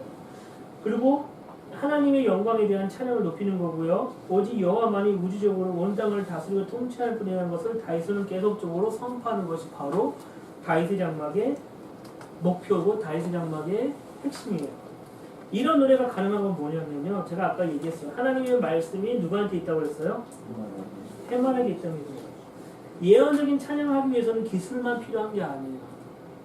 하나님의 언약이 담겨진 하나님 말씀이 필요한 거예요. 실은. 예언 들어보셨어요? 예언하는 거? 예언하는 거 들어보셨어요? 우리 사람에게 하는 예언이라는 총 세 가지가 있어요. 여러분 이걸 정확하게 아셔요. 첫 번째 예언은 심령기도예요. 심령기도라는 건 뭐냐면 이 사람이 심령 안에 있는 소원이 있어요. 그거에 대해서 제가 기도를 말해주는 게 심령기도예요. 이거는 예언일까요? 아닐까요? 아니에요. 하지만 우리는 예언이라고 표현도 해요. 두 번째에 있어요. 두 번째. 네가 이렇게 하면 하나님이 이렇게 해줄 거야 라는 조건들 붙은 예언이 있어요. 이건 컨디션적인 예언이에요. 하지만 이거는 예언이 될 수도 있고 안 될 수도 있어요. 세 번째 거 있어요. 세 번째. 이거는 반드시 되는 거예요. 나와 상관없이 반드시 이루어진 게 바로 예언이에요. 이사야 53장 베들레헴에서 예수님이 태어나는 건 이 모든 예언들은 어떻게 됐어요? 반드시 성취된 거죠. 근데 중요한 건 성경의 예언은 뭐냐? 누구에 관한 예언이에요? 다. 예수님에 관한 예언. 이거는 반드시 성취된다? 안 된다? 성취되는 게 바로 예언이라는 거예요. 근데 하나님 또한 우리에게 예언을 하시는 게 몇 가지가 있어요. 근데 중요한 건 우리의 부르심에 대한 예언은 우리의 컨디션과 상관없이 부르면 그걸 끝나는 거예요. 그때부터. 내가 아무리 발부둥 쳐도 신학교 가면요. 누가 제일 많은지 아세요? 도망 끝하다가 사업 쫄딱 망해서 오신 분 되게 많아요. 그리고 그분들이 하는 얘기가 내가 진작에 하나님 말씀 들었어야 되는 건데 내가 20대에 하나님께서 불렀는데 콜링을 했는데 이렇게 해서 늦게 왔어. 이렇게 하신 분들 계시잖아요. 이거는 어떻게 보면 개인적인 예언일 수도 있어요. 개인적인 예언일 수 있지만 제가 여기서 성경에서 얘기하고 있는 예언은 뭐냐면 전부 누구에 관한 얘기냐면 하나님과 예수 그리스도에 관련된 것. 킹덤의 하나님의 나라에 관련된 것이 진정한 예언이라는 걸 여러분 아셔야 돼요. 그래서 우리는 구약 성경과 신약 성경을 통해서 뭘 찾아야 되냐면 예언된 걸 찾아야 되는 거예요. 어떤 예언이요? 예수님과 그분의 나라에 관한 예언을 찾아서 뭐 해야 되는 거예요? 기도하고 예배하는 거예요. 어떻게 해요? 하늘의 뜻이 땅에 이루어지도록. 그것이 실은 우리가 해야 될 일인 거죠. 우리 마지막 거 하나님의 말씀 가지고 시작. 하나님의 말씀을 가지고 있다는 것은 하나님의 언약을 기억하고 있다는 것이다. 결국 다윗의 장막을 통해서 하나님이 하고 싶은 일은 하나님의 언약을 기억하는 사람들이 있기를 원하는 것이었다. 그래서 아모스 9장 11절에서 보면요 이런 얘기예요. 내가 무너진 다윗의 장막을 일으키고 싶다는 얘기예요. 사도행전에도 똑같이 다윗의 장막의 얘기예요. 왜 이것을 계속 얘기했냐면 다윗은 뭘 가지고 얘기했냐면 그분에 관한 것만 얘기했기 때문에 하나님 하트에 누가 기억나냐면 이 다윗의 장막에서 이루어졌던 하나님을 향한 그 예언들과 선포와 그분의 킹덤에 대해서 소망했던 사람들의 외침이 그것이 그리운 거예요. 그 수장이 누구예요? 다윗인 거예요. 하나님은 그 다윗을 너무너무 사랑할 수밖에 없어요. 왜냐하면 하나님의 마음을 정확하게 알고 그것을 얘기한 사람이니까. 어떤 실은 솔로몬의 성전을 기억하면 또 오히려 명쾌한 대답이 될 수가 있어요. 왜냐면 가장 화려하니까. 근데 솔로몬 성전 몇 년 만에 세워진지 아세요? 7년이요. 7년. 7년 만에 세워졌어요. 그리고 화려해요. 금으로 되어 있어요. 하나님 그걸 기억하지 않는 그걸 기억하는 게 아니라 하나님의 경배 시스템으로 그 국가 자체를 경배 시스템으로 바꿨던 다윗을 그것을 기억하고 있는 거예요. 그때 이스라엘을 기억하고 있는 게 하나님이에요. 그것을 다윗의 장막이라고 표현하는 거예요. 그러면 이러한 찬양대는 어떤 삶을 살았을까? 하나님의 언약을 기억나게 하는 이들의 삶은 무엇입니까? 바로 여호와 하나님과의 친밀감이라는 것이죠. 신부의 삶의 모형, 신부의 모형의 삶이라고 있어요. 첫 번째 우리 같이 읽어볼게요. 시작. 다윗의 장막에 있어서 가장 독특한 것이라면 그것은 찬양대가 성전 옆에서 지내서 있었다는 것이다. 또한 이들의 삶의 모형은 신부들의 삶의 모형인 것이다. 주예전의 삶에서 그분만 갈망하며 그분께서 오시기를 갈망하는 신부의 세대로 찬양단은 열어섰다. 다윗이 다윗의 장막을 일으키는데 제일 중요한 핵심명이 뭐냐면 개인 사비를 했다라는 거예요. 이스라엘 국가 재배정을 하지 않고 자기 돈을 다 했어요. 다 하고 뭐 하냐면 24 찬양대와 그 모든 사람 누가 먹였어요? 먹여 살렸어요? 다윗이. 그걸 또 누가 했어요? 솔로몬이. 근데 솔로몬 누구 돈으로 살았어요? 다윗 돈. 그러니까 하나님이 다윗에게 엄청난 시련과 고난과 미친 짓 하고 막 그렇게 하면서 모은 재정을 다윗은 자기에서 썼기도 했지만 뭐에 투자했냐면 이런 걸 하는 자들을 일으키고 세우는 걸 투자했다라는 거예요. 왜 그랬냐면 이 다윗이 이런 고백을 했다고 해서 그때 예수님이 오신 게 아니에요. 신기하죠? 왔어야 되는데 안 오셨어요. 예수님은 왔어야 되는데 안 오셨어요. 안 오셨는데도 불구하고 다윗은 왜 그걸 했냐면 그렇게 해야 될 합당한 이유가 있기 때문에 그래요. 그분은 오시든 안 하시든 우리가 해야 될 건 뭐냐면 그분의 거룩함과 그분의 하늘의 뜻이 땅에 이루어지는가 그분의 통찰이 무엇인지를 아는 자들을 지속적으로 일으켜야 되는 것이 바로 다윗이 해야 될 부르심이기 때문에 왜? 우리가 그 사람을 보도록 우리가 다윗의 장막을 통해서 그것을 보도록 그런 샘플이 되어야 하기 때문에 하나님 다윗을 이렇게 부르신 거예요. 그래서 보면은 역대상 16장 37절 같이 읽어볼게요. 시작. 다윗이 앞서서 대형제를 여호와의 언약궤 앞에 이렇게 하며 항상 그들 앞에서 섬기게 하되 날마다 그 일을 하고 항상 그 앞에 섬기겠대요. 항상. 그러니까 다윗성 가보신 적 있으세요? 혹시? 다윗성은요 예루살렘이 이렇게 있어요. 예루살렘이 이렇게 있어요. 다윗성은 어떻게 있냐면요 이렇게 있어요. 이렇게 있단 말이에요. 이렇게 있는데요. 여기 시티 오브 데이빗이라고 해요. 다윗의 장막은 어디쯤에 있었을까요? 여기쯤에 있었대요. 잘 몰라요 저도. 근데 중요한 건 여기서 여기까지 거리가 얼마나 되는지 아세요? 걸어서? 네? 10분도 안 돼요. 여기서 여기까지는 30분? 막 지쳐갖고 힘들어갖고 뜨거워서 여기 밑에 뭐가 있냐면 실로암이 있잖아요. 크기가 이것밖에 안 되는 곳에서 다윗은 다윗의 장막을 해놓고 여기 근처에다가 누구를 숙소를 만든 거예요? 찬양대 숙소 여기에 담아있는 거예요. 사람들은 어디 살았냐면 여기 살았어요. 다 마을 사람들 다윗성에 사는 사람 거류민들은 다 어디 살았냐면 이 밑으로 살았고 다윗의 장막 근처에 누가 살았냐면은 이 찬양대가 살았다라는 거예요. 특별 관리가 들어갔다라는 거예요. 특별 관리. 그래서 이들에게는 영적인 것을 계속 뭘 하게 되냐면 신부의 삶, 뭐야? 하나님 앞에 순결한, 성결한 삶을 살 수 있도록 모든 걸 서포트하고 집중하게끔. 그것을 해왔던 것이 다윗이 실질적으로 해왔던 다윗의 장막의 핵심이에요. 이거를 우리가 보통 얘기하면은 기도의 집 형태라고 얘기하고 혹은 또 신부의 영성이라고 얘기하죠. 신부의 영성. 그래서 보면은 신부의 영성은 가지려고 하면요 진짜 하나님한테 어떻게 해야 돼요? 올인해야 돼요. 우리 7080에서 제일 많이 얘기 나오는 게 심순애? 이수일과 심순애에서 다이아몬드에 팔잖아요. 그렇죠? 그 다이아몬드에 파냐마 그런데 아가서에 보면 그 얘기가 나오잖아요. 그 여인이 사람들이 많은 재물로 인해서 내가 결혼했다고 사람들이 손가락질한다고 그 여인을 알고 있잖아요. 우리가 하나님을 섬기고 하나님을 따라가는데 가장 중요한 거는 어떠한 것을 주어지는 것이 아니라 순수한 마음으로 그걸 사랑할 때 내 삶을 진짜 올인할 수 있는 거예요. 올인.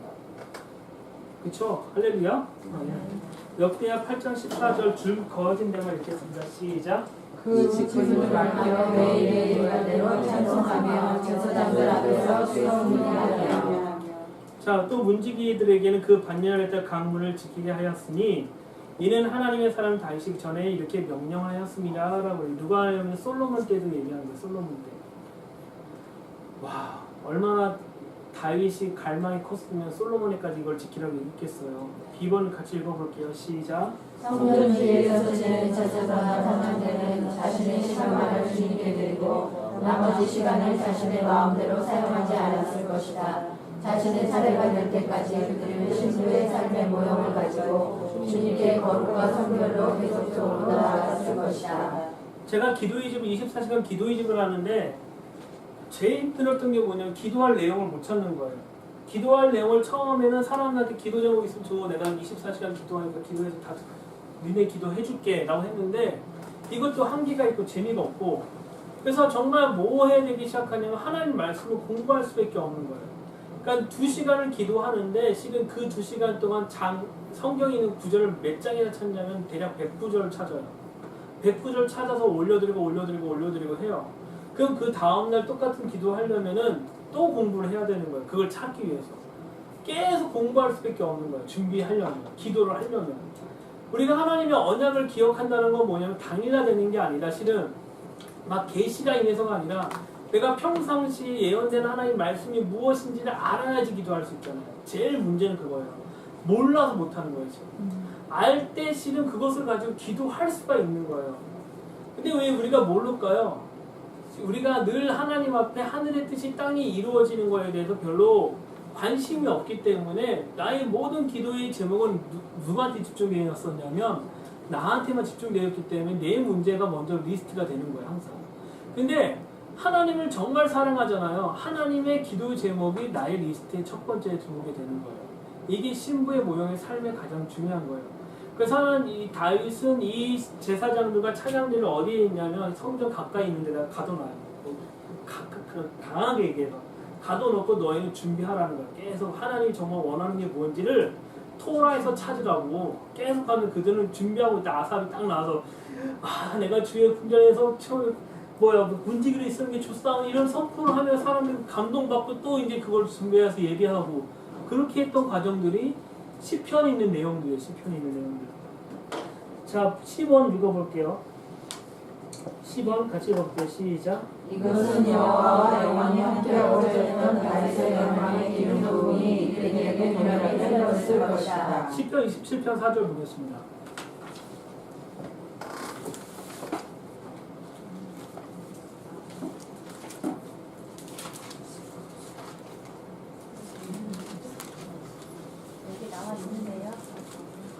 나와 있어요? 거기 있는 거 읽겠습니다. 시작. 내가 여호와께 바라는 한 가지 그것을 구하리니 곧 내가 내 평생에 여호와의 집에 살면서 여호와의 아름다움을 바라보며 그의 성전에서 사모하는 그것이다. 여기서 아름다움이라는 단어가 히브리어로 노암이에요. 쓰세요. 노암. 히브리어에 또 하나가 있어요. 야파가 있어요. 야파라는 것도 아름다움이에요. 근데 이 야파라는 건 들어보셨을 거예요. 성경이 나와요. 지명. 야파. 요빠라는 것이 요빠 게이트, 자파 게이트 한 것이 다 야파, 아름답다는 뜻이에요. 근데 노암이라는 거는요, 신기한 노암이에요. 뭐냐면요, 내가 이렇게 서 있는데 여러분의 저의 아름다움에 압도돼갖고 저한테 쏙 빨려드는 게 아름다워요. 근데 이거는 기가 막힌 건 뭐냐면 한번 저한테 빠져들면 헤어날 수 없는 아름다움입니다. 이 다윗이 고백한 건 뭐냐면 야파라는 건 뭐냐면 세상 사람의 주관적인 아름다움이에요. 주관적인 아름다움. 근데 이 아름다움은 노암이라는 아름다움은 상대방을 끌어들이는 아름다움이라는 거예요. 그래서 다윗은 나를 그 아름다움으로 이끄십시오라고 얘기하는 거예요. 내가 여호와의 아름다움을 바라보고 싶다라고 얘기하는 거예요. 내가 당신의 아름다움에 혹 빠져갖고 그냥 살고 싶습니다라고 얘기하는 것이 바로 이거예요. 그러니까 내가 여호와께 바라는 한 가지 일, 한 가지가 뭐냐면 그것을 구하리니 내가 평생에 여호와의 집에 살면서 여호와의 아름다움을 뭐 하는 거야? 바라보는 노아만 노아. 제가 아는 한 자매 이거 갖고 곡을 썼어요. 노아마도나 아도나이가 여호와거든요. 노아마도나 이런 식의 곡을 썼어요. 그러니까 우리가 여호와의 아름다움에 빠진다는 자체가 되게 이상한 얘기겠죠. 여기 다 대부분 결혼하신 분이니까 남편과 사랑이 3년 이내면 끝나지 않나요? 더 이상 그 남편의 아름다움을 발견할 수 있나요? 그 아내의 아름다움을 발견할 수 있나요? 근데 다윗은 얘기하는 건 평생 동안 그 아름다움을 보게끔 해달라고 하는 거예요. 끊이지 않는 아름다움. 우리가 하나님을, 예수님을 때로는 신으로만 만날 때가 있다고요. 신. 그냥 종교적인 색채로 만날 때가 있다고. 왜 그럴까요? 힘들어서. 내 삶이 힘들고 불편하면 그때부터는 하나님을 뭘로 만들면 신으로 만나요. 근데 내가 좀 여유가 있으면 그때부터 뭘 만나요? 진짜 하나님을 만나요. 우리는 양면성이 있어요. 근데 이 다윗은 결국 선포한 고백한 건 뭐냐면 난 평생 당신 안에서 푹 빠져 살고 싶다라고 얘기한 것이 다윗의 얘기했던 거예요. 그래서 자 다음 장 넘겨볼게요.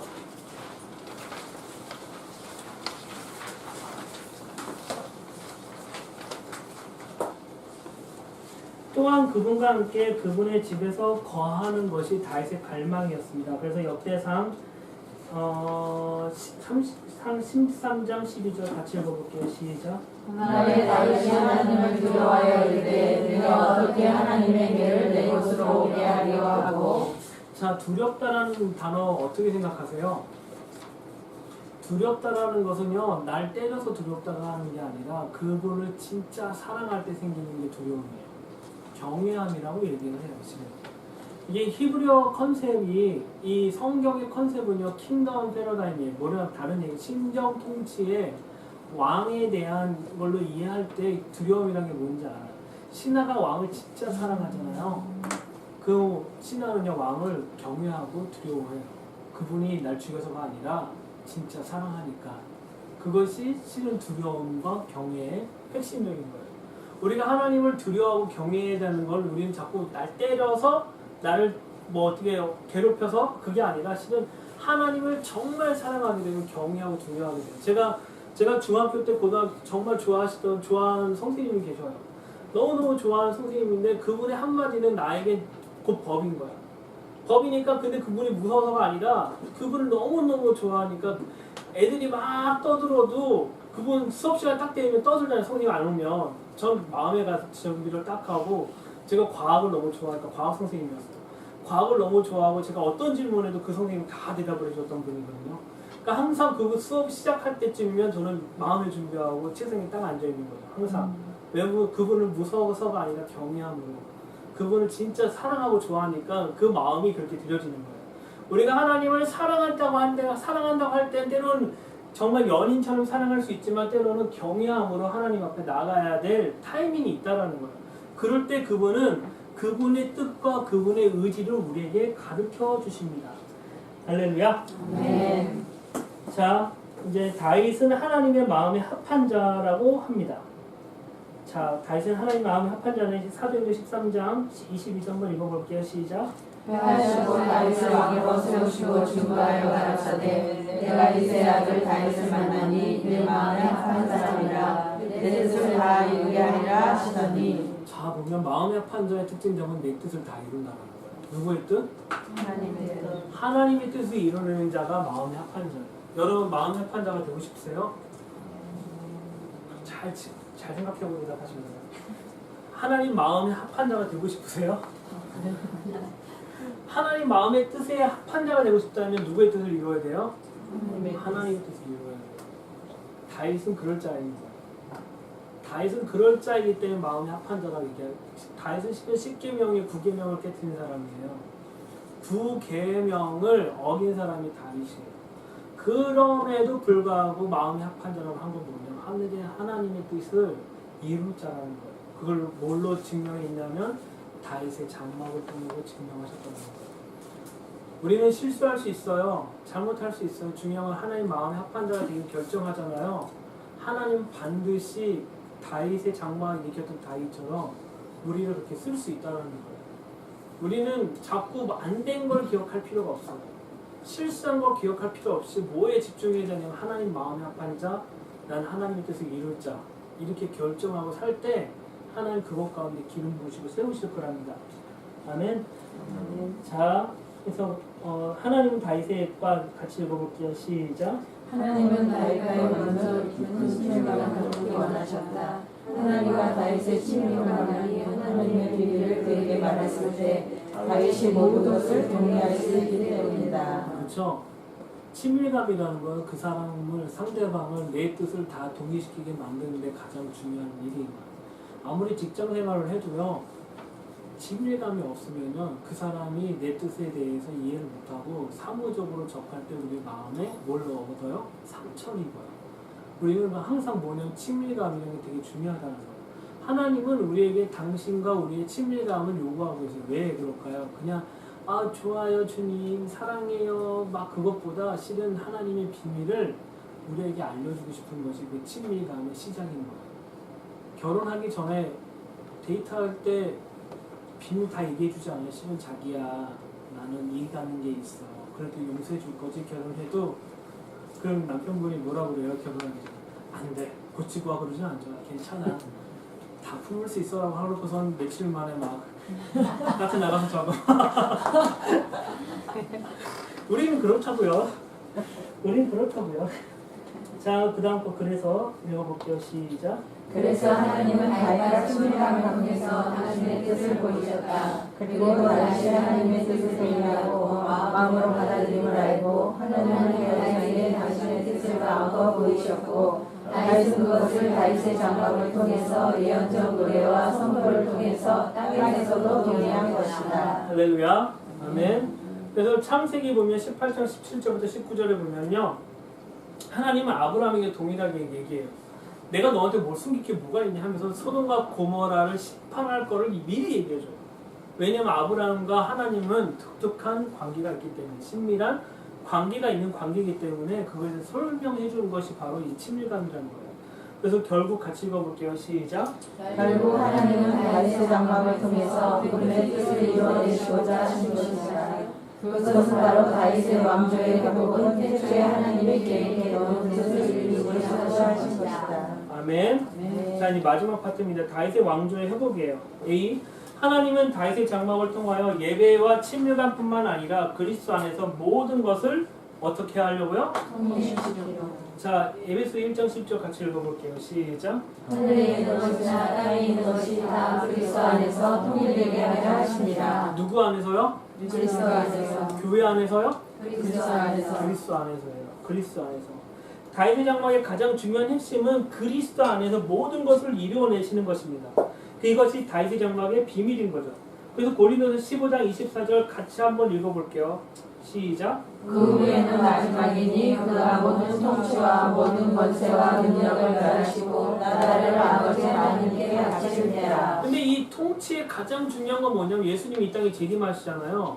그분은 왕이 되실 것 같은데 왕이 되셨지만 결국 그 완성된 왕을 나라를 누구한테 드려요? 아버지께 드리는 거예요. 예수님이 소유하는 게 아니라 누구한테 드려요? 아버지께 드리는 거예요. 이게 더 중요한 거예요. 우린 예수님이 다 예수님 걸로 만든다고 생각했지만 실은 예수님은 회복을 시켜서 누구한테 드리냐? 아버지께 드리는 거예요. 우리는 회복할 때 함께 하면서 즐기면 회복하지만 결국 누구한테 드려요? 아버지께 드리는 거예요. 그래서 그 고린도서 15장 28절 같이 읽어볼게요. 시작. 만물을 그에게 복종하게 하실 때에는 아들 자신도 그때의 만물을 자기에게 복종하게 하시기에 복종하게 되리니 이는 하나님이 만유의 주로서 만유 안에 계시려 하시니라. 그러니까 다윗의 장막에서 가장 중요한 핵심은 예수님이 어떠한 것을 가지고 있냐는 거예요. 예수님은 단지 구원을 베풀 뿐만 아니라 이 모든 만물들을 회복시켜서 누구한테 드리려면 아버지께로 드리기로 결정한 것이 바로 예수 그리스도라는 거예요. 예수님을 이해하는데 제일 중요한 거는요, 단지 우리를 구원하신 분으로만 끝나는 게 아니라 이 모든 것을 회복하고 그분의 나라를 회복해서 누구한테 드릴 거냐면 하나님 아버지께 드리기로 결정한 것이 바로 예수님이 하신 일인 거예요. 그래서 골로새 1장 16절 같이 읽어볼게요. 시작. 만물이 그에게서 창조되되 하늘과 땅에서 보이는 것들과 보이지 않는 것들과 혹은 왕권들이나 주권들이나 통치자들이나 권세들이나 만물이 다 그로 말미암고 그를 위하여 창조되었고. 자, 그래서 모든 것은 누구를 위해서 창조되었냐면 그분을 위해서 창조되었다라는 거예요. 그래서 하나님은 다윗의 세대를 일으키시고 계시는 것입니다. 이 세대를 통하여 하늘의 뜻을 이 땅 가운데 풀어내기 원하는 것이 바로 다윗 세대들의 일으킴인 거예요. 그래서 비번 다윗의 장막의 왕위의 회복함이에요. 이사야 16장 5절 같이 읽어볼게요. 시작. 다윗의 장막의 왕위는 인자하며 복귀를 설 것이요 그 위에 앉은 자는 충실함으로 판결하며 공평으로 구하며 의를 신속히 행하리라. 자, 보면 다윗의 장막의 왕위는 인자하고 굳게 설 거라고 얘기해요. 누가 쓰냐면 예수 그리스도가 쓰는 거죠. 중요한 거는 왕위라고 표현해요. 그냥 위에 앉는 게 아니에요. 왕위. 그분은 왕으로 오신다는 거예요. 왕으로 오셔서 이 땅을 다스리고 통치하시는 분이 바로 예수 그리스도라는 걸 설명하고 있는 거예요. 자, 왕상 2장 45절 같이 읽어볼게요. 시작. 그러나 솔로몬 복을 받고 다윗의 왕위는 영원히 여호와 앞에서 경고히 서리라 하고. 자, 여기 보면 슬픈 얘기가 딱 하나가 있어요. 솔로몬 왕은 뭐만 받아요? 복만 받아. 복만 받고 다윗의 왕위는 영원히 여호와 앞에 경고의 수리라고 얘기해요. 이거 보면 이게 딱 끊어서 봐야 돼요. 솔로몬은 복만 받고 끝났고 다윗의 왕위는 영원히 경고하게 쓰게 된다는 얘기하는 거예요. 우리가 솔로몬의 지혜를 구했다고 했잖아요. 솔로몬은 지혜를 구했지만 한 가지 미스한 게 있어요. 하나님을 사랑하는 마음이 없었어요. 없었다기보다는 다윗과 비교해서 덜했다는 거예요. 다윗은 철저하게 이스라엘 자체를 여호와를 경배하는 시스템을 여호와를 경외하는 국가로 만들었는데 솔로몬은 화려했지만 이스라엘 전체를 몰래 우상 숭배의 도가니를 만든 게 바로 솔로몬이에요. 왜? 계속 전략적인 결혼하면서 계속 이방신을 섬겼던 사람들 들어오면 뭐 갖고 와요? 그 사람들이 우상을 들고 와요. 그 솔로몬은 거슬은 되게 커졌어요. 커졌는데 보면 그 안에 우상이 엄청나게 많은 거예요. 어떤 사람은 어떤 학자는 2,000개가 있다고 그래요. 2,000개 상당히 솔로몬 궁정에 있다는 거 생각해 보신 적 있으세요? 하나님은 너무너무 마음이 아프신 거예요. 그에게 지혜를 줬지만 이 백성을 다스릴 지혜를 줬지만 솔로몬이 놓친 건 뭐냐면 이 다윗이 만들었던 이스라엘 전체를 경배 국가를 만들었던 걸 그가 다 깨부셔버렸던 거예요. 아무리 다윗의 장막이 있음에도 불구하고 하나님은 이거에 대해서 철저히 기억하고 계신다는 거예요. 우리가 복 받는 게 중요한 게 아니에요. 실은 복을 받는 게 중요한 게 아니라 영원히 다윗의 왕위에 대해서 그거에 대해서 인식하고 우리가 그것을 깨서 셋업하고 그것을 우리가 이 지역을 경배 국가로 경배하는 지역을 바꿔내는 것, 이 자해병원을 경배하는 하나님만 경배하는 병원을 바꿔내는 것, 이 일산 땅을 하나님만 경배하는 지역을 바꿔내는 작업을 하는 것은 내가 막 24시간 하겠다가 아니라 내 마음의 경배 시스템이 다윗의 장막과 똑같이 되어야지만 가능하다는 얘기입니다. 이럴 때 하나님은 우리를 통해서 이 일을 행하신다는 것을 설명하고 있는 거예요. 자, 누가복음 1장 31절 한번 읽어볼게요. 시작. 그가 큰 자가 되고 지극히 높으신 이의 아들이라 일컬어질 것이요 주 하나님께서 그 주상 다윗의 왕위를 그에게 주시리니. 그렇죠. 다윗의 왕위를 하나님께서 기억하세요. 그 왕위는 하나님의 마음에 합한 자예요. 하지만 하나님 마음에 합한다는 건 뭐냐? 하나님의 뜻을 온전히 이룰 자이기 때문에 완성할 자. 히브리어로 칼라가 히브리어로 두 가지 뜻을 갖고 있어요. 첫 번째는 신부, 두 번째는 완성. 이 두 가지 뜻을 갖고 있는 게 칼라예요.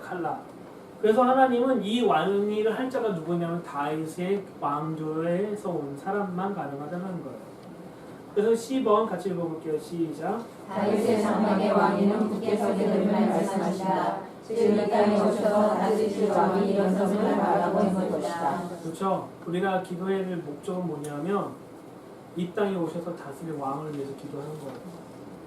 D 같이 읽겠습니다. 시작. 다윗의 장막의 왕위에서 주님께서 통치하시며 다스린다고 말씀하신다. 그분의 절대적인 통치가 다윗의 장막의 회복을 통해서 이루어진다는 것이다. 그래서 시편 2편과 이사야 32절에 2장에서도 이 부분에 다 나와요. 하지만 시편 2편을 잘 읽어보시면 그분은 모든 것을 만국들을 어떻게 하냐 하나님 예수 그리스도를 대적한 모든 만국들을 다 쳐서 없애버려요. 그것들이 이 말씀 가운데 심어져 있다는 것을 우리가 이해하고 있는 것이죠. 하나님이 정말 원하는 건 뭐냐면 이 다윗의 왕조를 일으키시고 회복시키는 것이 하나님이 정말 원하는 것이죠. 그래서 결국은 또 똑같아요. 2번 같이 읽어볼게요. 시작. 결국 예수님의 새로운 성령에 대한 준비이며 완성을 말하고 있는 것이다. 즉 왕으로 오신 왕에 대한 환영인 것이다. 자 보면은 결국 예수님의 세컨 커밍을 통한 준비이며 완성을 말하고 있는 것이죠. 즉 왕으로 오실 왕에 대한 환영인 것이죠. 자 이제 보겠습니다. 다윗의 왕국의 회복 아모스 9장 11절 12절 같이 읽어볼까요? 시작. 그날에 내가 다윗의 무너진 장막을 일으키고 그것들의 틈을 막으며 그 허물어진 것을 일으켜서 옛적과 같이 세우고 그들이 에돔의 남은 자와 내 이름으로 일컫는 만국을 기업으로 얻게 하리라. 이 일을 행하시는 여호와의 말씀이다. 그러니까 다윗의 무너진 장막을 일으키는 목적이 뭐냐면 내 이름을 일컫는 만국을 기업을 얻게 하기 위하여서라고 지금 설명하고 있는 거예요. 우리가 다윗의 장막을 이해하는데 가장 중요한 것은 킹덤이에요. 킹덤. 여태까지 개인적인 나만 집중했잖아요. 이제 이 나를 떠나서 뭐에 관한 것을 이해해야 되냐면 하나님의 나라에 대해서 다른 말로 하나님의 킹덤에 대해서 이제 이해하기 시작해야지만 이 영역들이 보이기 시작하는 거예요. 그래서 F4 같이 읽어볼게요. F4 같이 이렇게 시작. 하나님은 다윗의 왕국을 회복시키심을 말씀하신다. 즉 나라의 회복을 말씀하신 것이다. 예수님이 다스리고 통치하시는 나라, 즉 그리스도의 왕국을 회복시키겠다는 것이다. 자, 그리스도의 왕국을 회복시키겠다는 것이 다윗의 장막에 숨어있는 미면이에요. 그래서 그 다음 9페이지 볼게요. 이것은 에덴 왕국의 회복을 얘기하는 거예요. 실은 어떤 펜타코스탈이라는 신학자가 있어요. 신학자가 에덴의 동산을 뭐라고 얘기하냐면 하나님의 킹덤이다라고 얘기하는 거예요. 왜냐하면 실제적으로 킹이신 하나님이 누굴 세웠어요? 대리자인 아담과 하와를 통해서 어디를 다스렸어요? 에덴의 동산을 다스렸어요. 그 에덴의 동산을 다스리는데 가장 중요한 행위가 있어요. 뭐냐면 이름을 지어주는 거예요.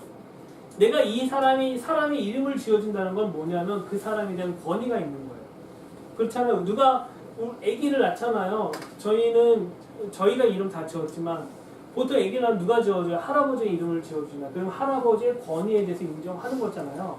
우리가 여기 건물이 지어줄 때 누가 이 건물의 이름을 지어요? 건물주가 해요. 항상 통치의 주인, 통치권자에게 모든 권위가 이임이 돼요. 하지만 하나님께서 누구에게 이것을 이임했냐면 아담과 하와에게 동물의 이름을 지어주라고 권위를 임명했단 말이에요. 이건 다른 말로 해서 우리는 잠깐 에덴의 동산, 조그만 동산을 생각하지만 실은 하나님의 킹덤의 모형을 보여주고 있다는 것을 설명하고 있는 부분이에요. 우리가 예수 그리스도가 이 땅에 통치할 때 그분은 우리를 다시 다스리고 통치하는 통치권자로 우리를 임명하시고요. 우리가 같이 그분과 다스리고 통치하는 통치자가 될 거라는 것을 설명하고 있는 부분이 바로 이 부분입니다. 그래서 I 번 같이 읽어볼게요. 시작. 또한 모든 민족의 여러분들이 소망들의 그들 앞에 나와 너희를 낼 것이다. 자, 그래서 모든 왕들이 계속 여호와를 경배한 일들이 이제부터 발생하게 되는 것이죠. 자, D번 다윗에게 언약한 말씀들 같이 읽어볼게요. J 같이 읽겠습니다. 시작. 하나님은 다윗의 종에서 하나님의 나라를 완성시키시는 계속으로 언약으로 말씀하셨다. 결국 하나님은 당신의 모든 언약을 이뤄내실 것입니다. 이사야서 25장 1절에 보면요. 여호와 주 나의 하나님이시라. 내가 주를 높이고 주의 이름을 찬송하오리니 주는 기사를 옛적에 정하신 뜻대로 성실함과 진실함으로 행하셨습니다. 라고 얘기해요. 우리가 예언서를 읽어보면요. 히브리어 원어를 보면 되게 재밌는 포인트가 있어요. 모든 예언들은 다 현재형일까요? 미래형일까요? 과거형일까요? 과거. 왜 그럴까요? 이루어졌어요, 이미.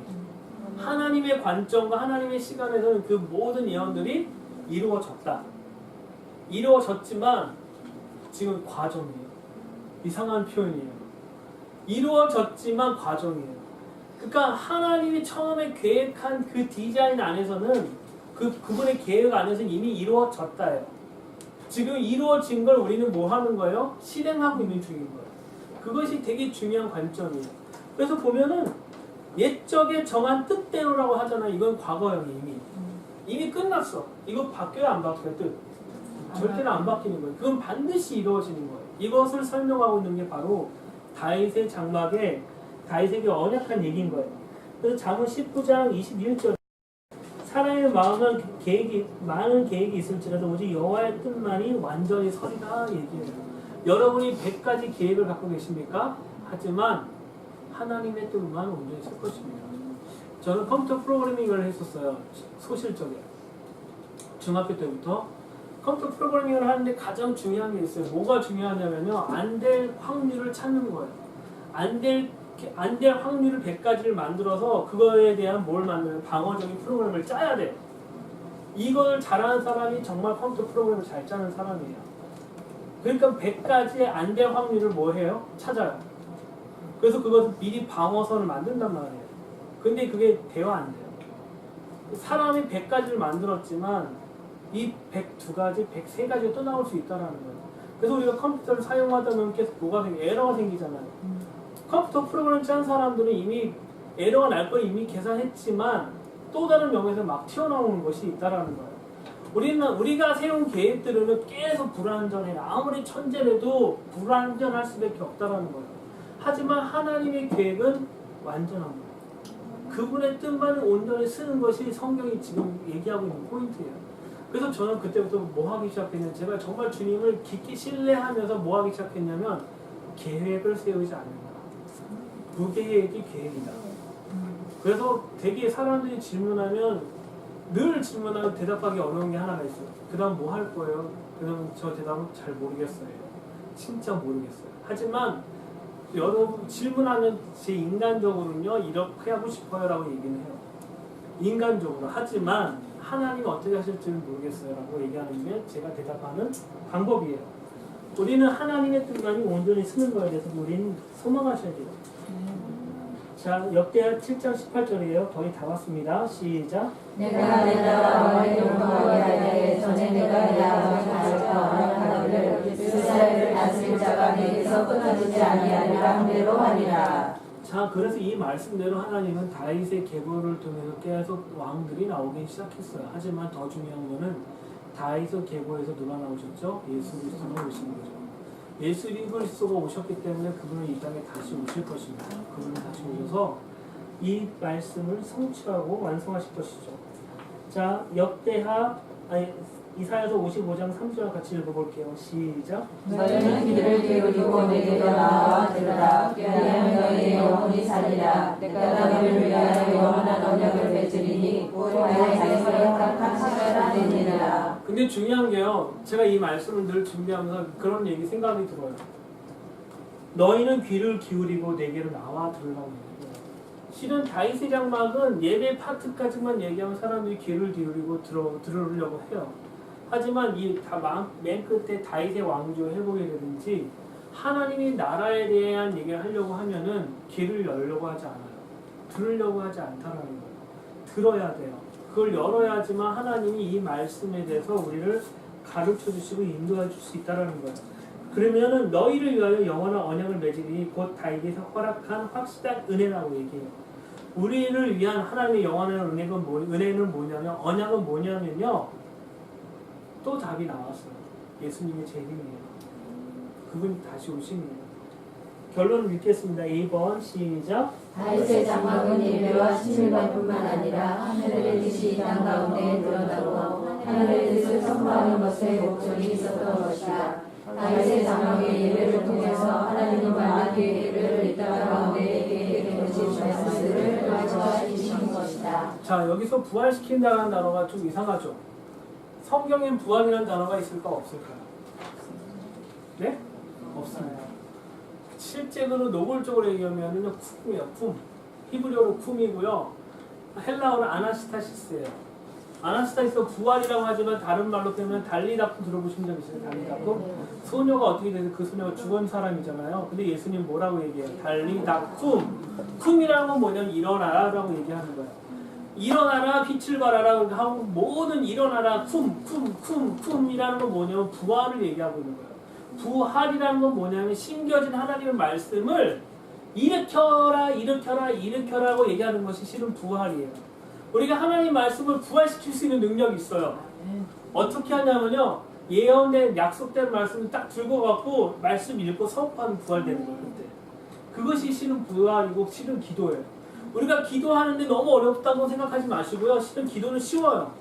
예언된 말씀 딱 찾아갖고 딱 앞에 가갖고 이 말씀 딱 읽고 이걸 일으키십시오라고 하는 것이 부활시키는 거랑 똑같은 거예요. 이것을 성취하십시오, 이 말씀을 이루십시오 하는 것이 부활이라는 뜻이에요. 실은 우리가 부활이라는 건 몸이 다시 사는 것도 얘기하는 거지만 실은 부활의 가장 중요한 거는 하나님 말씀이 다시 일어난다 라는 표현을 하는 것이 부활의 핵심적인 거죠. 자, B번 볼게요. B번 마지막 거 같이 읽어볼게요. 시작. 예수님의 생명을 우리는 닮아야 된다. 그분이 오셔서 통치하고 다스릴 나라에 대해서 갈망함을 가져야 된다. 다윗의 장막의 운동에서 빠져서 안 될 부분은 그분이 오십니다. 예수님이 이 땅 가운데 오셔서 우리와 함께 이 땅에서 왕노릇하며 다스릴 것을 고대하며 갈망하는 것이다. 아멘. 예수님이 이 땅의 가운데 오셔서 우리와 함께 이 땅에서 왕노릇 하시고 다스릴 것을 고대하고 갈망하는 거예요. 어떤 이제 유대인 학자가 어떤 사람이 이런 표현을 했어요. 하나님이 정말 갈망한 건 뭐냐면 이 땅에 오셔서 우리랑 같이 밥 먹는 거예요. 기러기 아빠들이 가장 소망하는 건 뭐냐면 자녀들과 같이 밥 먹는 거예요. 그분은 지금 기러기 아빠로 지금 계획했어요. 그분은 소망함이 뭐냐면 이 기러기 엄마들이, 이 신부들이 그 아빠가 오기를, 참 신랑이 오기를 기도하고 갈망하는 거예요. 왜? 같이 밥 먹기 위해서, 그분과 같이 살기 위해서. 기독교는 단지 구원만 얘기하는 게 아니라 그분의 재림을 얘기하는 거고 같이 사는 걸 얘기하는 거예요. 그것을 담아내는 것이 바로 이 다윗의 장막의 핵심이에요. 이 다윗의 장막은 실은 10페이지짜리지만 제가 강의하면 보통 3시간, 4시간 통해서 할 수 있는 거예요. 하지만 여러분은 준비가 되신 분이라면 믿고 막 쏟아부었습니다. 쏟아붓고 막 부었습니다. 그러니까 평상시 제가 강의했던 내용하고 완전 다른 내용일 수도 있고요. 제가 설교한 내용하고 파트가 완전 다를 수도 있겠지만 여러분들에게 도움이 됐으면 좋겠고요. 이 강의하는 제가 일부러 만드는 이유가 있어요. 들으면 다 잊어버리잖아요.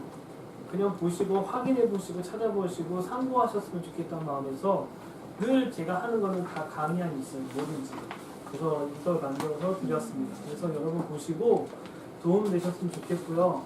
정말 여러분 다윗의 장막의 본질, 그분의 오심에 대해서 놓치지 않고 갈망하고 소망함으로 살아내셨으면 좋겠습니다.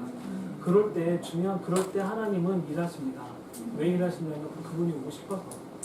그분이 오고 싶어서 일을 하실 것입니다. 그래서 우리의 소망과 그분의 소망이 하나가 되었을 때 그분은 오실 거예요.